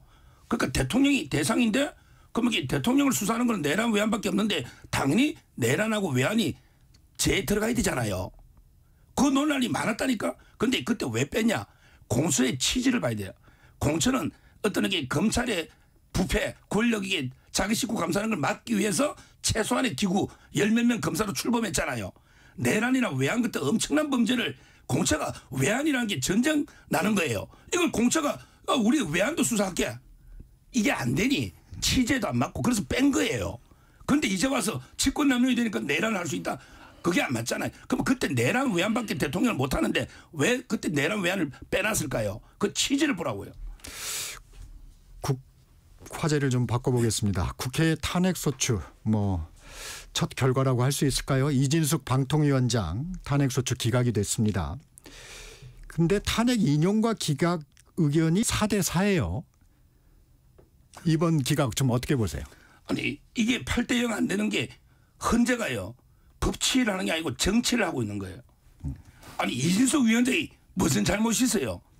2인 체제가 이진숙 잘못입니까? 아니 뭐 대통령하고 국회가 싸우고 국회가 추천 안 하고 뭐 이런 건 있을지 몰라요. 이게 이진숙 위원장이 잘못이냐고요. 이진숙 위원장이 5명 임명권이 있나요? 저는 아무 잘못 없잖아요. 이걸 4명이나 반대했다는 이게 우리 적나라한 헌법재판소의 벌써의 진영 논리에 따라 아마 대통령 탄핵까지도 이렇게 갈 거예요. 이게 전 당분 간다 봐요. 검사들 탄핵도 4대 4, 감사원장도 4대 4. 이게 대통령까지 4대 4 가면 좋겠는데 그거는 제 희망사항이고 개인적인 희망사항이고 대통령은 모르겠는데 이게 저는 내 표가 나왔다는 게 도저히 납득이 안 되는 판결입니다. 이 4대 4에 담긴 함의 우리 김준일 평론가님 어떻게 보셨어요? 저는 사실 이거 기각될 거라고 생각했어요. 예, 왜냐하면 이미 검사도 조작을 한 검사도 예를 들면은 이게 탄핵은 심하다라는 거예요. 그러니까 탄핵까지는 가는 거. 일단 뭐 징계가 여러 개가 있으니까 네. 거기에서 헌재가 그렇다고 무슨 징계를 하라라고 예를 줄 수는 없지만은. 그러니까 뭐 이틀 근무했고, 그러니까 이거에 대해서 여러 가지 이제 또 정치적 뭐 이념적 성향으로 좀 나뉜 보이는 것도 보이는데 어쨌든 그렇게 좀 봤을 가능성이 높고요. 다만 저는 이게 그거는 조금 논리를 좀 막아야 될 게 뭐냐면은 좀 반박해야 될 게 뭐냐면은 이진숙이 2명으로 만든 거 아니냐. 2명으로 만든 것도 아닌데 왜 이진숙이 책임져야 되냐 이렇게 말씀하셨잖아요. 맞아요. 그거는 국회가 추천을 안 하고 대통령이 임명 안 해서 그런데 문재인 정부 때 무슨 일이 있었냐면 그러니까 정권 교체기에 이런 일들이 종종 발생해요. 방통위원들이 제대로 숫자가 안 채워져 가지고 네. 잠시 동안이지만은 한 달 정도 했는데 문재인 정부 때도 2명이었을 때가 있었어요. 그때 방통위에서 아무 의결을 안 했습니다. 왜냐하면 이게 법적 하자가 생길 가능성이 높기 때문에 원래 그러니까 권력이라는 거는 권한이 있으면은 논란이 생길 수 있으면은 이제 자제해야 되는 건데 이준석이 오자마자 이틀 근무했는데 그때 막 했잖아요, 막. 그러니까 그거에 대해서 한번 심판을 이제 받아본 거잖아요. 그러니까 저는 앞으로도 그럼 계속 할 거냐 지금 또 이제 박문진 이사 교체하려고 할 거냐. 네. 그러면은 저는 또 탄핵당할 거예요. 예, 저는 뭐 제가 그거를 반드시 지지한다라는 게 아니라 이거의 취지는 어쨌든 이게 정당하다라는 게 아니라 2인 체제가 정당하다는 게 아니라 탄핵이 안 됐을 뿐이지 이게 굉장히 논란이 될 수 있으니까 권한의 행사를 자제하라라는 것으로 받아들여야 되는데 언제 우리 서정욱 변호사님 같은 분들을 논리를 하면은 그냥 막 하는 거죠 이제 이게. 그러니까 좀 그러지 말고 좀 기다려라 조금 상황을. 그리고 국회에서 지금 요청을 해라. 그게 맞는 것 같아요. 예. 평론가님 일단 결과로 보면 민주당은 좀 사과라도 해야 되는 거 아닌가요? 뭐 정무적인 부분이죠. 네. 그거는 이제 정무적인 부분인데 저는 글쎄요 이진숙 건에 대해서는 사과를 할 필요는 없다고 생각을 해요. 아, 예. 예, 저는 왜냐하면은 2명에 대해서 이렇게 이게 문제가 있다라고 하는 거는 헌재에서 한번 저는 받아볼 만했다. 이게 네. 그리고 이게 이제 제가 말씀드렸잖아요. 과거의 사례들을 봤을 때 이게 굉장히 무리했다라는 거는 있기 때문에 저는 이거는 사과할 필요는 없다고 개인적으로 생각합니다. 근데 네. 지금 이게 아무 일도 하지 말라는 거 아니에요. 2인 체제는. 지금 뭐가로 KBS도 1TV가 뭐가 지금 방송 중이죠? MBC. 아니 2명이 있다 해서 아무 일도 안 하면 지금 방송이 마비되게 생겼는데 필요한 일 해야 되는 거 아닙니까? 법이 헌재도요. 원래 7명이서 심리하는데 자기들이 가처분 받아가 6명 심리해왔잖아요. 본인들도 요건을 못 갖춘 거죠. 저는 이 부분은요. 민주당도 사과해야 되지만 헌재가 사과해야 돼요. 왜? 이 간단한 걸 180일 가까이 끌어요. 이거 이틀 만에 탄핵했잖아요. 그러면 이게 2주 만에 기각해야지. 이걸 왜 180일 겁니까? 이거는 그냥 손들어보고 2인 체제가 합법이냐 적법이냐 이건 물어보면 되잖아요. 이게 180일 끌 일이냐고요. 이걸 사과해야 된다는 거예요. 아, 네. 이재명 대표 신년 기자회견 얘기로도 좀 넘어가 보겠습니다. 실용주의를 강조했습니다. 워딩을 보면 탈이념, 탈진영의 현실적 실용주의가 위기 극복과 성장 발전의 동력이다. 이 얘기는 어떻게 좀 들으셨습니까? 서정욱 변호사님. 뭐 내가 네 그 실용주의를 뭐 강조했더니 진짜인 줄 알더라. 우리 옛날에 박근혜 대통령 존경한다 했더니 진짜 존경한 줄 알더라. 이재명 대표 말하는 게 그대로 액면 그대로 믿으면 안 돼요. 지금 전략상으로 이게 워낙 지지율이 박스권에 또는 하락세에 있다 보니 어떻게든 이게 중도로 한번 파고들어 보자. 그래서 뭐 검은 고양이든 흰 고양이든 지잘 잡는 게 덩쇼핑처럼 실용주의 어쩌고 저쩌고 하는데요. 그건 이게 말뿐이에요. 특히 여론도 보세요. 겸허하게 받아들인다 했잖아요. 여론조사. 네. 그런데 뭘 했어요. 여론조사를 고발하고 검증해보는 공직선거법을 발의합니다. 항상 이런 식이에요. 말로는 이게 앞으로 실용주의 하면서 뒤에는요. 더 은행장 6명 불러놨고 야 광고 주지 마 이게. 이게 뭡니까? 이런 식의 말과 행동이 항상 불일치하는 게 이재명 대표예요. 신년 기자회견 어떻게 들으셨어요? 일단 평론가님. 타이밍은 참 안 좋았어요. 아, 예. 네, 그러니까 이제 윤석열 대통령 나오고 그러니까 제가 말하는 거는 뉴스에 묻혔어요. 이게 많이 헤드라인에 나와야 되는데 지금 네. 어제 뭐 김용현, 윤석열 뭐 두 사람 막 만담하고 있고 이진석 탄핵 지금 기각되고 막 이런 거 쏟아지고 있는데 이 타이밍이 좋은 타이밍이었어. 그러니까 설 전에 하고 싶은 마음은 아는데 별로였다. 타이밍은 일단 정무적인 생각은 들고. 그러니까 이게 말로 그칠 게 아니라 그러니까 좀 뭔가 조치가 있어야 된다라는 생각은 들어요. 그러니까 저는 그 우리 서정욱 변호사님이 말씀하신 부분들이 아주 틀렸다고 보지는 않거든요. 그러니까 뭐냐면은 정치 보복 안 하겠다라고 이재명 대표는 이미 전에도 한번 얘기했어요. 네. 그리고 이번에도 얘기를 합니다. 그러면 사람들이 정치 보복 이재명은 안 할 것 같아라고 할까요? 그러니까 이거는 아주 구체적이 돼야 돼요. 예를 들면은 뭔가 자기한테 내쳐진 사람들의 화해 제스처 직접 가서 만나고 뭔가 뭐 이런 게 있다라든지 예를 들면은 그러니까 이재명 대표는 단점이 뭐냐면요 말을 너무 많이 바꿔요. 이거는 좀 꼭 치명적인데 제가 보기에는. 예를 들면은 기본소득 주장을 하다가 네. 지난 대선 때는 기본소득을 뺐습니다. 그러니까 뺐다라기보다는 갑자기 이제 그게 기본소득 요구 안 맞아. 그리고 최근에 한 반년 8개월밖에 안 됐어요. 기본사회를 밀기 시작했어요. 그러다가 지금 갑자기 성장입니다. 제가 그때 이 자리에서 전임 진행자가 있을 때 예. 강력하게 좀 비판을 한 게 뭐냐면은 네. 민주당 당 강령에다가 기본사회를 넣었어요. 이게 지금 당 강령이 장난이냐. 이재명 끝나면은 기본사회 그러면 넣을 거냐 뺄 거냐. 왜 개인의 이런 개념, 이게 기본사회라는 건 학술 개념도 아니에요. 구글 스컬러에 기본사회를 검색해 보십시오. 논문이 나오나. 그냥 이재명의 어떤 캐치프레이즈 같은 거예요. 근데 이거를 당 강령에 넣는 것 자체가 되게 사당처럼 보인다, 이런 거는. 제가 이제 비판도 많이 했거든요. 네. 그러니까 이런 식으로 사람이 계속 분위기에 따라서 표변한다라든지 이런 거에 대한 이미지 불식을 해야 되고요. 예를 들면 1차 당대표 때 박용진 의원하고 붙었는데 그때 뭐라고 했냐면은 박용진도 공천 걱정 없는 나 당대표가 되겠다, 이렇게 얘기를 했어요. 그리고 박용진 쳐냈잖아요. 물론 이재명 대표 본인이 쳐냈다라고 하진 않지만은 그런 거를 어떻게 하면은 불식시킬 수 있는지가 구체적으로 나와야 돼요. 그게 아니면 뭐 말로는 뭘 못합니까? 그러니까. 구체적인 행동과 정책으로 나와야 된다. 모처럼 두 분이 좀 공감하시는 부분도 있어서 반갑습니다. 여론조사 얘기 좀 해보겠습니다. 시사저널이 조원 CNI에 의뢰해서 1월 18일부터 이틀간 전국 18세 이상 남녀 1,006명에게 ARS 방식으로 진행된 조사 내용인데요. 자세한 내용은 중앙선거 여론조사심의위원회 홈페이지를 참조하면 되는데, 김문수 장관과 이재명 대표의 맞대결을 했더니 김문수 장관이 앞서는 여론조사 결과가 나왔어요. 저희도 다소 의아했는데 김준일 평론가님, 예. 이 결과는 어떻게 보십니까? 뭐 민주당 쪽의 분위기는 김문수 나오면 땡큐지 뭐 이런 분위기예요. 그러니까. 근데 이거 제가 디테일을 좀 말씀을 드리면은 네. 이념 성향을 이제 자가 진단이잖아요. 이거는 자가 진단인데 이념 성향은 이제 1,006명이었는데 진보가 196, 보수가 323, 중도가 417이에요. 그러니까 우리나라가 뭐 여론조사 뭐 대충 보면은 한 330 요 안팎으로 나오는 게 일반적입니다. 그러지 않겠어요? 그러니까 중도 진보 보수가.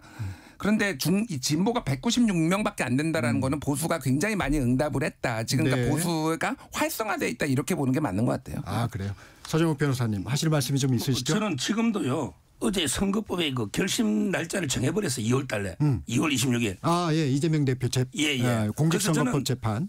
저는 이게 어차피 출마를 못한다고 보고 있고요. 지금 지지율 하락은 한마디로 오만, 교만 때문에. 국민들은 교만한 정치인을 심판합니다. 겸손한 정치인은 띄워주는 거예요. 따라서 지지율이 급락하고 있는데 출마는 어렵다 보고 아마 이게 김문수 지사 아니라 누가 넣어도요. 쉽지 않을 겁니다. 이재명 대표가. 자, 마지막으로 짧게 좀 여쭤보겠습니다. 지금 공직선거법 재판 말씀하셨으니까 위헌법률 심판 제청 신청 검토하고 있다는데 이재명 대표 측에서 받아들여질 가능성이 있습니까? 저는 이게 신청 안 할 가능성도 있고요. 해봤자 받을 가능성은 0이다. 왜? 옛날에도 했었거든요. 경기도지사 할 때 그때도 안 받아주고 이거 그래 재판 받은 사람이 몇십 명 있어요. 이게 위헌이면 1심에 주장해야지.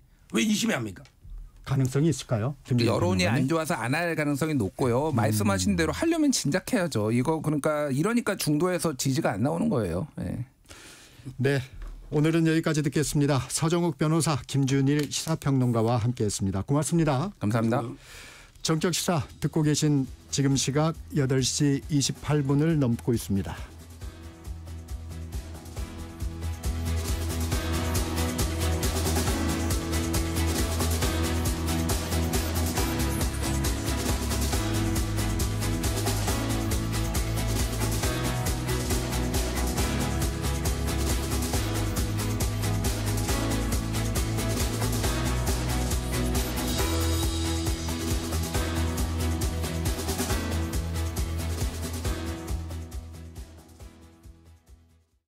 잠시 후 8시 반부터 일부 지역국에서는 해당 지역 방송을 보내드립니다. 워렌 버핏은 가치 투자, 필립 피셔는 성장주 투자, 피터 린치는 장기 투자. 방법은 달라도 목표는 하나. 성기영의 경제쇼가 성공의 길로 안내합니다. 깊이 있게, 명쾌하게, 지금 이 시대 경제에 관한 모든 것을 알려드립니다. 평일 오후 4시 5분 성기영의 경제쇼와 함께하십시오.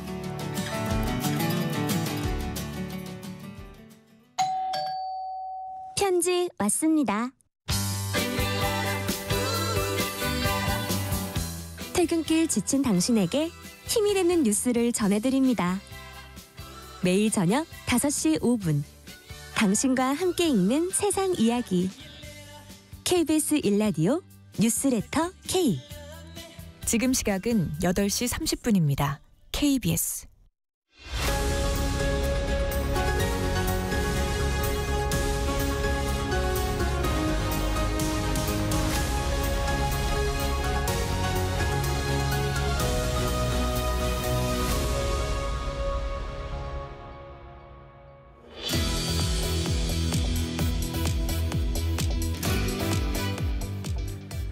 네, 정적 인터뷰 시간입니다. 지난 21일 트럼프 미국 대통령이 두 번째 임기를 시작했습니다. 다시 한번 미국 우선주의를 외치면서 4년 만에 화려하게 복귀를 했는데 세계 안보 지형에는 어떤 파장이 있을지 홍현익 전 국립외교원장 모시고 이야기 나눠보겠습니다.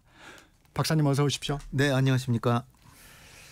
일단 트럼프 대통령이 공언한 대로 취임 직후에 수십 개의 행정명령에 서명을 했습니다. 취임사와 메시지 좀 주목해서 보신 부분이 있으신가요? 네, 미국은 사실 우리한테 특별한 나라잖아요. 우리의 유일한 동맹국이고 6.25 때 우리를 도와줘서 결국 공산화되는 걸 막아줬고 지금까지도 우리 국가 안보를 튼튼히 지켜주는 나라고. 그런데 또 세계의 또 주도국이고 지도국이라는 거 지금까지 2차 대전 이후 80년 동안 세계의 질서를 주도해 왔잖아요. 근데 이번에 그 취임식 메시지를 이렇게 쭉 들어보면서 느껴지는 게 미국이 트럼프는 지금 황금기를 맞았다 그러는데 쇠퇴하고 있구나. 그래요? 네, 쇠퇴하고 있다는 것이 역력히 느껴지는 거예요. 왜냐하면은 과거에도 로마가 있고 대영 제국이 있었잖아요. 네. 그런 나라들은 보편적인 가치나 질서 이런 이념 이런 거를 내세우면서 보편적인 얘기를 해요. 근데 미국은 지금 트럼프의 얘기만 들어보면 미국의 고민만 잔뜩 얘기하고 이 미국의 특수한 고민을 해결하기 위해서 무슨 일이라도 하겠다.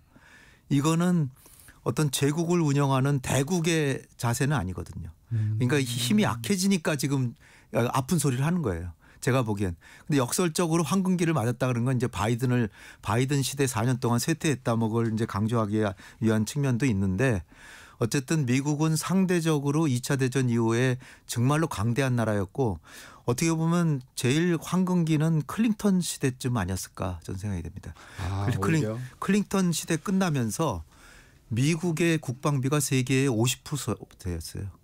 미국 한 나라의 국방비가 전 세계 모든 나라 국방비가 미국 한 나라 국방비랑 같았는데 지금 많이 국방비는 여전히 많긴 많아도 지금 많이 줄어들었고 그리고 이제 이 전임자를 좀 배려를 해줬으면 좋겠는데 앞에 바이든도 있고 뭐 저 클린턴 대통령 있고 오바마 다 있었잖아요. 네. 근데 민주당은 너무나 못한다는 식으로 막 그리고 막 그때 당시 쇠퇴했다 그러고 그러니까 조금 품이 있는 대통령이면 좋겠는데 네. 염치가 좀 없어요 대통령이. 그런데 트럼프 대통령이 그런 기대를 하지는 않았던 것 같아요. 그렇죠.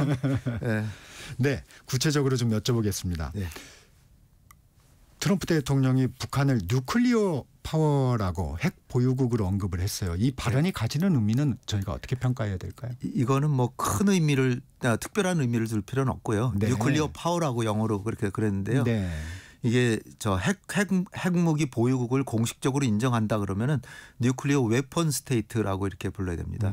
근데 뉴클리어 파워라고 한 거는 이게 뭐 사실 북한이 지금 사실상 핵을 가진 거 아니냐. 일상 보통 통상적인 얘기로 한 거고요. 그런데 며칠 전에 저 국방장관 지명자 네. 피트 헤그세스도 네. 뉴클리어 파워라고 한 적이 있습니다. 청문회 때. 그러면 이 저희가 뭐냐. 네. 의도는 있는 거죠. 의도가 어디에 있냐. 트럼프는 지금 간절히 지금 김정은을 만나고 싶어 해요. 만나서 지금 우크라이나부터 이제 전쟁을 사실은 취임하고 뭐 하루 만에 끝낸다 그랬는데 쉽지 않아서 지금 6개월 정도로 좀 늦춰놨어요. 6개월의 시간 말미를 이제 자기가 확보를 했는데 그러나 6개월 내에 끝내는 것도 쉽지는 않잖아요. 네. 그러니까 며칠 전에 푸틴을 비판까지도 하고 너 저 전쟁 빨리 안 끝내면 제재 강화할 수도 있다 뭐 이렇게까지 얘기했죠. 관세를 거기에서도 얘기를 하더라고요. 네, 그러니까 자기의 목적 달성을 위해서는 무슨 일이든지 하는 사람이 트럼프입니다. 근데 이제 이 그 북한을 뉴클리어 파워라고 이렇게 한 거는 이 우크라이나 전쟁도 끝내고 한반도에서도 약간의 평화를 갖다 주면은 자기는 노벨 평화상 탄다는 생각이에요. 그 이미 오래전부터 네. 오바마도 노벨상을 탔는데 그러면서 오바마는 자기가 왜 탔는지도 모르는데 노벨상을 줬는데 자기는 그 평화를 위해서 많은 공헌했는데 왜 안 주냐 그래왔거든요. 그런데 이제 우크라이나 가지고 좀 부족할 것 같으니까 북한까지 껴가지고서 이제 노벨 평화상을 물론 뭐 그것만 있는 건 아니죠. 한반도에 평화를 가져오고 싶고 뭐 그런 생각도 있죠. 근데 지금 중요한 것은 김정은을 끌어내야 되잖아요. 근데 김정은의 얘기가 미국 대통령 몇 번 만나봤더니 궁극적으로 내가 느낀 거는 결국은 미국의 대북 적대시 정책만 보이더라. 그러니까 그러한 그 자기의 속셈을 보인 것이 하나 있고요. 두 번째는 북한이 이미 핵 보유국이 됐어요. 사실상 그러니까 핵무기를 50개 갖고 있거든요. 그러니까 트럼프 만나면 하는 얘기가 사실은 핵을 포기하라는 얘기할 거 아니에요. 그러니까 굳이 만날 이유가 없고 또 하나는 제재를 풀어달라고 뭐 하고 싶기도 했지만 과거에는 지금 중국이나 러시아하고 무역을 합치면 90%가 넘어요. 미국이 그렇게 인센티브를 줄 게 많지가 않아요. 그런데다가 러시아하고 중국이 유엔 안보리에서 대북 제재 같은 거 뭐 추가 제재하려고 그러면 막아주잖아요. 그러니까 김정은 입장에서는 과거에는 트럼프나 미국 대통령을 만나고 싶어 했는데 지금 만날 이유가 별로 없는 거예요. 그러니까 트럼프는 반드시 끌어내야 되잖아요. 끌어내려면 어떻게 되겠어요? 아, 김정은이 나를 만나게 할 만한 유인책을 써야 되겠구나. 그래서 국방장관한테도 그런 얘기를 하고 트럼프도 그런 얘기를 했는데 그러면 김정은이 머릿속으로 아, 내가 핵은 개발했지만 아무도 내가 핵 개발국으로 핵 보유국으로 인정을 안 해줘. 그러니까 트럼프를 만나서 핵 보유국 인정도 받고 북미 대화만 하고 남한은 따돌리고 이 통미봉남 구도로 간다. 그럼 김정은이 나올 만하잖아요. 나올 만한 포석을 깔고 있는 거예요 지금. 그러니까 미북 네. 정상회담을 위한 사전 포석이다. 그럼요. 분명해 보입니다. 일부에서 그 민주당의 김영배 의원이 네. 나왔었는데 네. 이 같은 맥락의 발언을 하더라고요. 미국 우선주의 연구소의 부소장이 네. 예를 들면 그 미북 정상회담을 아마 바라고 있다. 트럼프 대통령은 네네. 그런 취지의 얘기를 하면서 우크라이나 전쟁 부분을 좀 조건으로 내세울 수 있다는 얘기를 했다. 그 얘기를 하더라고요. 맞습니다. 예. 이게 우크라이나 전쟁하고도 북한이 연계되어 있기 때문에 네. 북미 정상회담은 우리가 생각하는 것보다 빨리 될 수 있다고 좀 봅니다. 왜냐? 네. 지금 푸틴하고 트럼프하고 사이가 과거에 나쁘지 않았어요. 그리고 아마 둘 간의 비밀스러운 얘기까지도 하고 그럴 겁니다. 그런 상황에서 북한의 병사들이 우크라이나 네. 가 있잖아요. 그러면 트럼프는 우크라이나 전쟁을 자기가 공약으로도 하루 만에 끝내겠다 그랬는데 지금 여의치 않잖아요. 네. 그러면 결국 북한군을 퇴각시켜야 전쟁이 끝날 거 아니에요. 추가 파병도 못하게 하고. 추가 파병도 못하게 하고 그러면 우크라이나의 북한의 파병 문제를 해결하기 위해서도 북미 간의 회담이 진행될 수가 있고 해야만 되잖아요. 네. 그건 뭐 러시아로서는 더 많이 보내주길 바랄 거 아니에요. 근데 미국은 퇴각시켜야 되니까 그럼 철수시키기 위해서는 북미 간의 회담이 될 수가 있죠. 그러니까 김정은을 만날 이유가 충분하잖아요. 그러니까 사실 북한 문제는 우크라이나 문제, 이스라엘 가자 문제, 그 다음에 뭐 또 중국과 대만 문제, 그 다음에나 이제 북한 문제인데 네. 그런데도 불구하고 우크라이나 문제하고 북한하고 연계가 돼 있기 때문에 또 트럼프하고 푸틴하고 사이가 좋기 때문에 푸틴이 북미 정상회담을 주선할 수도 있습니다.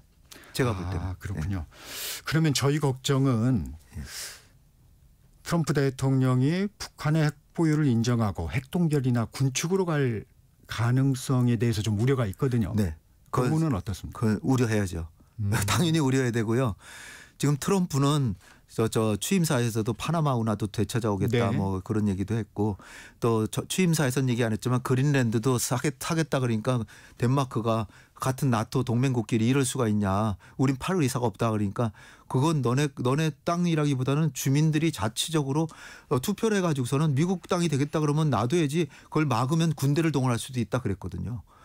그러니까 이게 팽창주의예요. 취임사에 나오는 얘기 중에 맥킨리 대통령을 얘기를 했는데 이 사람이 미국하고 스페인하고 미국의 대외전쟁 첫 번째로 1898년에 했는데 그 미국이 제국주의를 선언한 대통령이거든요. 그 제국주의 대통령을 위대한 대통령이라고 칭했다고 하는 거는 팽창주의적인 성향을 지금 보인 거예요. 그 뭐 지금 미국 내부 문제도 심각하고 무역 적자도 심각하고 하지만 그 아메리카 대륙 전체에서는 그 멀로 독트린을 지금 또 도널드 트럼프라 그래서 돈로 독트린이라 그래서 멀로 독트린을 그래서 아메리카 대륙 전체 남아메리카 북아메리카 전체는 미국이 패권을 갖겠다는 얘기도 분명히 하고 그런 상황이기 때문에 미국의 메시지는 우리가 지금 우리가 동맹이라고 우리를 봐주겠다.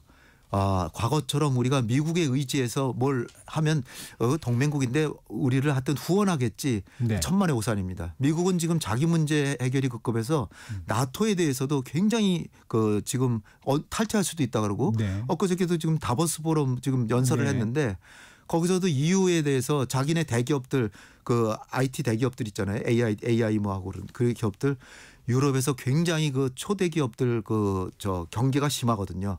그래가지고 세금도 많이 매기고 그러니까 거기에 대해서 강력히 항의를 했어요.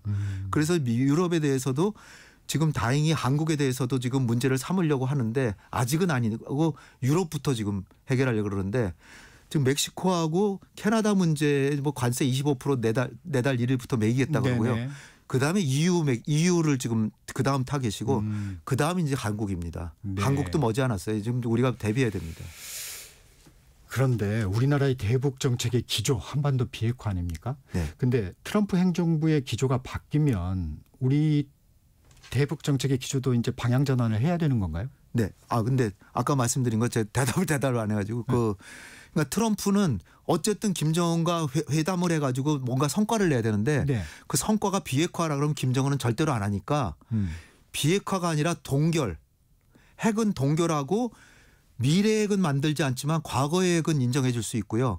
그다음에 미국이 지금 위협으로 느끼는 게 장거리 미사일이에요. 네. 장거리 미사일 실험 안 하고 그것만 타협을 해 주는 거예요. 그러면 남는 게 뭐죠? 그게 이제 스몰 딜이라고 우리가 스몰 딜이고 얘기하는 거죠. 배딜이죠. 네. 배딜인데 북한의 핵은 그대로 남아 있고 핵을 공인해 주진 않지만 묵인해 주는 거죠. 네.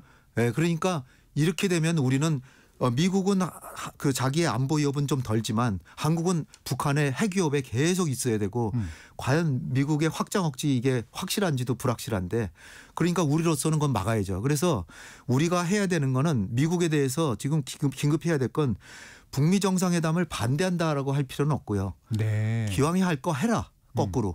하는 건 우리도 좋게 생각한다. 그렇지만 한미동맹 문제라든지 핵 문제에 있어서 핵 문제를 군축 북한의 핵을 실험을 안 하고 장거리 미사일 발사 안 하고 그거를 얻어내는 거 좋지만 궁극적으로 한반도 비핵화가 목표라는 건 확인해 달라. 김정은하고. 그렇지 않으면 묵인해 주는 거예요. 그러니까 과거의 핵을 묵인해 준다라고 하는 게 과거에 지금 핵 한 뭐 30개 이상 갖고 있다고 하잖아요. 네. 그거를 문제 삼지 않겠다는 거예요. 근데 그거를 당장은 문제를 안 삼아도 궁극적으로는 비핵화를 해야 된다는 거는 못을 박아달라는 거죠. 그건 할 수 있죠. 그렇습니까? 그건 할 수 있죠. 왜냐하면 김정은은 지금 자기 정권 유지가 급급한 거니까 네. 일단은 지금 트럼프 행정부 하에서는 문제 삼지 않겠다니까 자기는 챙길 건 챙기는 거고 네. 그 나중에는 비핵화한다 그래서 자기 국가 이미지도 뭐 궁극적으로 비핵화한다. 사실은 미국이나 러시아나 중국 이런 안보리 5개국도 NPT 가입할 때요. 궁극적으로 핵을 포기한다라고 했어요. 그런데도 핵실험하고 계속 했잖아요.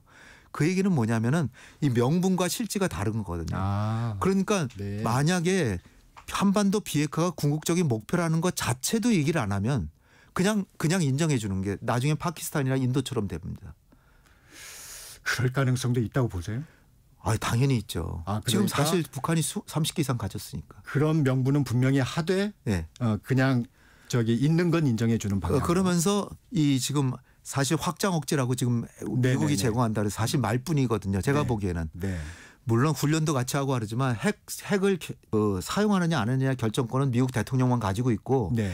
한미 간의 연합 훈련을 같이 해서 핵 투하 훈련도 한다고 하는데 그 훈련의 내용이 뭐냐면 핵 전폭기는 미국 조종사가 핵폭탄을 뭐 실지도 않고 그냥 모의 연습을 하는데 우리는 그 핵 전투기, 핵 폭격기를 호위하는 역할만 하는 거예요. 사실 큰 의미가 없어요. 네. 그러니까 좀 더 확실한 확장 억지가 필요한 거죠. 박사님, 정치권에서는 네. 그 얘기가 나오면서 핵 균형론이 또 다시 또 불거지고 있어요. 그렇죠. 뭐 독자 핵무장, 뭐 핵 공유, 뭐 이런 얘기도 나오고 있는데 박사님 네. 생각은 어떠세요? 사실 한마디로 말씀드려서 북한이 핵을 개발했으니까 그거는 NPT라고 이제 핵 확산 금지 조약 우리도 가입했잖아요. 그러나 10조에 절실한 사유가 네네네. 있으면 국가안보상 절실한 사유가 있으면 탈퇴할 수 있다라고 있다. 돼 있습니다. 네. 근데 북한이 핵을 가지고 북한은 누가 봐도 우리의 잠재적 적국이기 때문에 네. 북한이 핵을 개발했으니까 우리도 탈퇴할 권한이 있다는 건 분명합니다. 네. 그렇지만 실제로 권한이 있는 거하고 행사를 하면 미국이 가만히 안 두고 국제사회 뭐 중국과 러시아는 물론이고 국제사회 전체가 우리나라를 불량국으로 지명하면서 제재를 가해올 가능성이 큽니다. 북한이 불량국가니까 핵을 개발했으니까 제재하는 게 아니고요. 선량한 국가도 NPT 가입한 국가가 일방적으로 탈퇴하고 핵 개발하면 제재받습니다. 따라서 우리는 핵을 도깨비박람회처럼 뚝딱 해가지고 핵을 가지게 된다면 전 찬성해요. 그리고 제재도 안 받는다면. 근데 그게 핵 개발하려면 1년 이상 최소한 필요하고 그다음에 그동안에 뿐 아니라 그 이후에 계속 국제제재를 받는데 우리 대여 의존도 굉장히 높잖아요. 그러니까 한마디로 미국이 인정해 주면 개발해도 전 좋다고 봅니다. 근데 인정해 줄 리가 없어요. 그래서 NPT를 어기지 않으면서 사실상 핵을 보유함과 유사한 효과를 가지는 게 전술핵 재배치인데 네. 1970년대에는 전술핵이 980개나 있었어요. 한반도. 그 당시 북한은 핵은 한 개도 없었을 때입니다. 그러니까 북한은 6.25 전쟁 때도 그렇고 6.25 전쟁부터 1990년까지 미국의 핵 위협에 살았습니다. 그런 상황에서 전술핵을 다 철수를 했는데 그거를 재배치를 하는데 조건이 있어요. 조건부 한시적 배치인데 북한이 핵 포기를 위해서 회담에 나오면 배치를 유예해요. 안 하고 기다렸다가 그런데 회담에 전혀 안 나온다. 그럼 배치하는 거죠. 그리고 배치를 하더라도 전술핵 재배치가 현실적인 대안으로 보시는 거예요? 네, 근데 그 육재 배치하는 건 미국이 절대로 안 할 가능성이 큽니다. 네. 따라서 그리고 북한의 타겟만 된다 그러고 미국은 지금 거부해요. 그러니까 사실상 해상 재배치. 그러니까 지금은 뭐 1년에 한두 번 뭐 전술 핵 잠수함 뭐 이렇게 오는데 네. 그게 아니라 사실상 핵무기를 장착한 핵 잠수함이 한반도 주변에서 왔다 갔다 하는 그런 상황이면 배치한 거나 마찬가지고 중국이나 러시아도 뭐라고 항의할 여지가 없고 그렇게 됩니다. 아, 그렇군요. 네. 오늘은 여기까지 듣겠습니다. 지금까지 홍현익 전 국립외교원장과 말씀 나눴습니다. 고맙습니다. 감사합니다. 네, 전격시사 듣고 계신 지금 시각 8시 47분입니다. 대한민국 중심 채널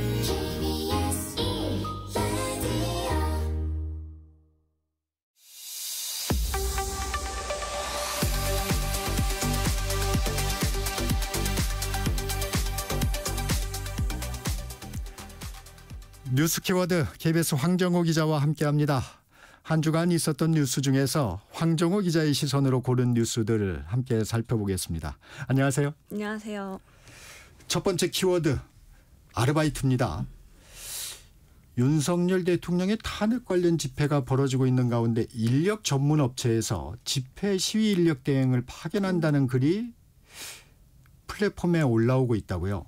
네, 맞습니다. 이제 온라인 플랫폼 쇼핑 사이트들이 있는데 여기에 이제 글이 올라왔는데 사람 한 명당 3만 원에서 5만 원 정도 인력을 구한다는 이제 그냥 인력 대행 파견 글인데 이게 집회에 이제 참석하는 그런 인원을 이제 구한다는 그런 글이 올라와서 논란이 된 건데 사실 온라인 플랫폼에서는 이런 뭐 구인 구직 행위는 취급하지 않고 있기 때문에 확인한 뒤에 바로 삭제되는 걸로 알려지긴 했는데 이게 이제 이미 캡처가 되면서 온라인상에 많이 이제 퍼지게 됐고 사실 이 동일한 글이 다른 이커머스 이제 업체 그 온라인 홈페이지도 올라오면서 이제 좀 문제가 됐던 건데 실제로 이 게시글을 올린 업체를 알아보니까 인력 대행 전문 업체가 맞고요. 그리고 이제 저희가 주로 사용하고 있는 중고거래 앱 여기에서도 뭐 토요일 집회에 참석할 용모 단정한 여학생 2명을 뭐 모집한다라는 이제 글이 올라왔다가 삭제가 되기도 했었거든요. 그래서 이제 법조계 쪽에도 의견을 물어봐도 정치적인 목적을 가진 집회나 시위에 이렇게 금전적으로 인력을 동원하는 게 사실로 밝혀지면 좀 가중 처벌을 받을 수도 있다라는 의견이 나오고 있습니다. 처벌을 받을 수 있는 거죠? 네. 네. 두 번째 키워드 피싱입니다. 어떤 내용입니까? 피싱이라고 하면 저희 다양한 스팸 문자 많이 받으시잖아요. 근데 이게 설날 연휴라든지 이렇게 국가적으로 뭔가 사건 사고나 아니면 이런 대형 이벤트가 있을 때 이거와 관련한 키워드로 이제 후킹을 한다고 하잖아요. 사람들을 이제 좀 클릭하게 만드는 그런 다양한 이제 수법의 문자들이 이렇게 발송이 되는데 설 명절에는 차량 이동량이 많아지니까 범칙금 과태료, 그리고 요즘 또 연말 정산 기간이다 보니까 환급액을 조회하라고 이제 그런 걸 유도하는 이제 문자가 오기도 하고, 또 명절 선물이 왔다, 그래서 택배 송금 송장 번호를 조회해라, 이런 식으로 이제 오기도 하고, 그리고 설 연휴 맞아서 또 선물 고르시는 분들 많으실 텐데, 또 정부에서 말을 하는 게 이게 지나치게 같은 금액인 같은 이제 물건인데도 지나치게 싸게 판매하는 온라인 쇼핑몰을 발견을 하게 되면 이게 좋다라고 이제 보실 게 아니라 사업자 정보라든지 판매자 이력 이런 것들을 좀 미리 확인하시는 게 좋고요. 또 만약에 조금 불안하다 하시면 경찰청에서 인터넷 사기 의심 전화 계좌번호 조회 서비스도 지금 진행하고 있거든요. 네. 이런 것들을 통해서 사기 피해 신고 여부가 없는지 그런 것들을 먼저 확인하시고 진행을 하시면 좀 이런 사기에 조금 덜 피해를 입지 않으실까라는 생각이 듭니다. 네, 주의하셔야 되겠네요. 세 번째 키워드 인천공항입니다. 여행 얘기인가요? 이게 여행객들이 또 많이 몰리고 있는데 아마 온라인에서 사진을 많이 보셨을 거예요. 보안 검색줄이 정말 끝없이 늘어서 있는 장면들이 지금 화제인데, 실제로 온라인 경험담이 많이 올라오는데요. 비행기를 한번 타려고 하면 서너 시간 전에 와도 빠듯하다라는 경험담이 지금 계속 올라오고 있는데, 인천공항 측에서는 이제 신발이나 겨울 외투 같은 걸 벗어야 되니까 보안 검색에 시간이 더 걸리는 게 맞고, 또 새로 도입된 장비들이 좀 익숙하지 않기 때문이다라고 설명을 하긴 했는데, 현장에서 인력이 좀 턱없이 부족하다는 지적이 계속 나오고 있거든요. 실제로 오늘부터 열흘 동안 인천공항을 이용하는 승객이 214만 명 정도 이용할 걸로 예상되는데, 이게 코로나19 유행하기 전 2019년이랑 비교를 해도 더 많은 숫자거든요. 네. 그러다 보니까 이제 그 인천공항에서는 설 연휴 기간에는 혼잡을 좀 줄이기 위해서 출국장을 30분씩 앞당겨서 개장하기로 이제 했고요. 또 아무래도 스마트 패스 같은 서비스를 좀 이용해 달라고도 당부를 했습니다. 이게 인천공항뿐만 아니라 김해공항에서도 좀 불편이 잇따른다고요? 네, 비슷한 이야기인데 4시간이나 기다렸다. 그리고 비행기를 놓칠 뻔했다라는 이제 불편을 호소하는 글들이 계속 올라오고 있는데, 특히 오전 시간에 되게 혼잡하고요. 보안 검색 통과 시간 자체가 길어지면서 비행기가 또 늦게 뜨는 일이 속출하고 있다고 합니다. 그래서 이게 탑승 수속 지연이 이용객이 당연히 이제 늘어난 것도 이유인데, 또 현장에서는 인천공항과 마찬가지로 인력이 부족하다, 이런 문제가 계속 나오고 있다고 합니다. 그러니까 보안 인력이 400명 정도 근무하고 있는데, 이게 다른 공항보다 스스로 그만두는 일이 좀 잦다고 알려져 있습니다. 보안 검색을 간단히 할 수는 없는 일이고, 하여튼 맞습니다. 대책이 좀 필요해 보입니다. 네 번째 키워드는 지하철입니다. 지하철 요금 얘기인가요? 네, 맞습니다.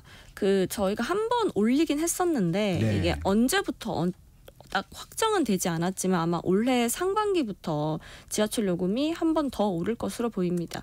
2년 전에 서울시가 지하철 요금을 아마 8년 만에 인상을 했었는데, 그때 한 차례 더 추가 인상을 하겠다고 예고를 한 바는 있거든요. 당시에 150원을 올려서 지금 요금이 1,400원이 됐는데, 이게 원래 이제 물가 안정 기조 때문에 한 번 더 추가하려던 걸 지금 미뤄놓은 상태거든요. 그렇지만 이제 쌓이는 적자를 좀 감당하기 어려워지면서 경기도 인천시, 경기도 3개 광역자치단체, 이제 코레일 이렇게 협의를 해서 기존 1,400원에서 1,550원으로 인상하기로 합의를 한 겁니다. 인상폭이 10%가 넘는 좀 많은 폭이거든요. 그래서 이게 언제가 될지 아직 확정은 안 됐지만 올 상반기면 아마 확정이 될 것으로 보입니다. 네. 다섯 번째 키워드 유튜브 후원금입니다. 유튜브를 보다 보면 엄청 매운 음식을 먹는 먹방, 또 선뜻 하기 어려운 행동을 하는 콘텐츠들이 많은데, 이런 자극적인 콘텐츠 늘어나는 게 후원금의 영향이 크다는 지적이 있다고요? 네, 아무래도 이제 뭐 모두가 아시겠지만 그 서울 서부지법 폭동 사태, 그 네. 일부 이제 극우 유튜버분들이 이제 뭔가 온라인 후원금이라고 하죠. 이게 유튜브에서 그 운영하고 있는 온라인 후원금, 그러니까 슈퍼챗을 받기 위해서 더 자극적이고 더 뭔가 폭력적인 행동을 하면서 대중을 선동했다라는 의혹이 제기가 됐습니다. 이 실제로 슈퍼챗은 뭐예요? 그러니까 온라인 후원금인데요.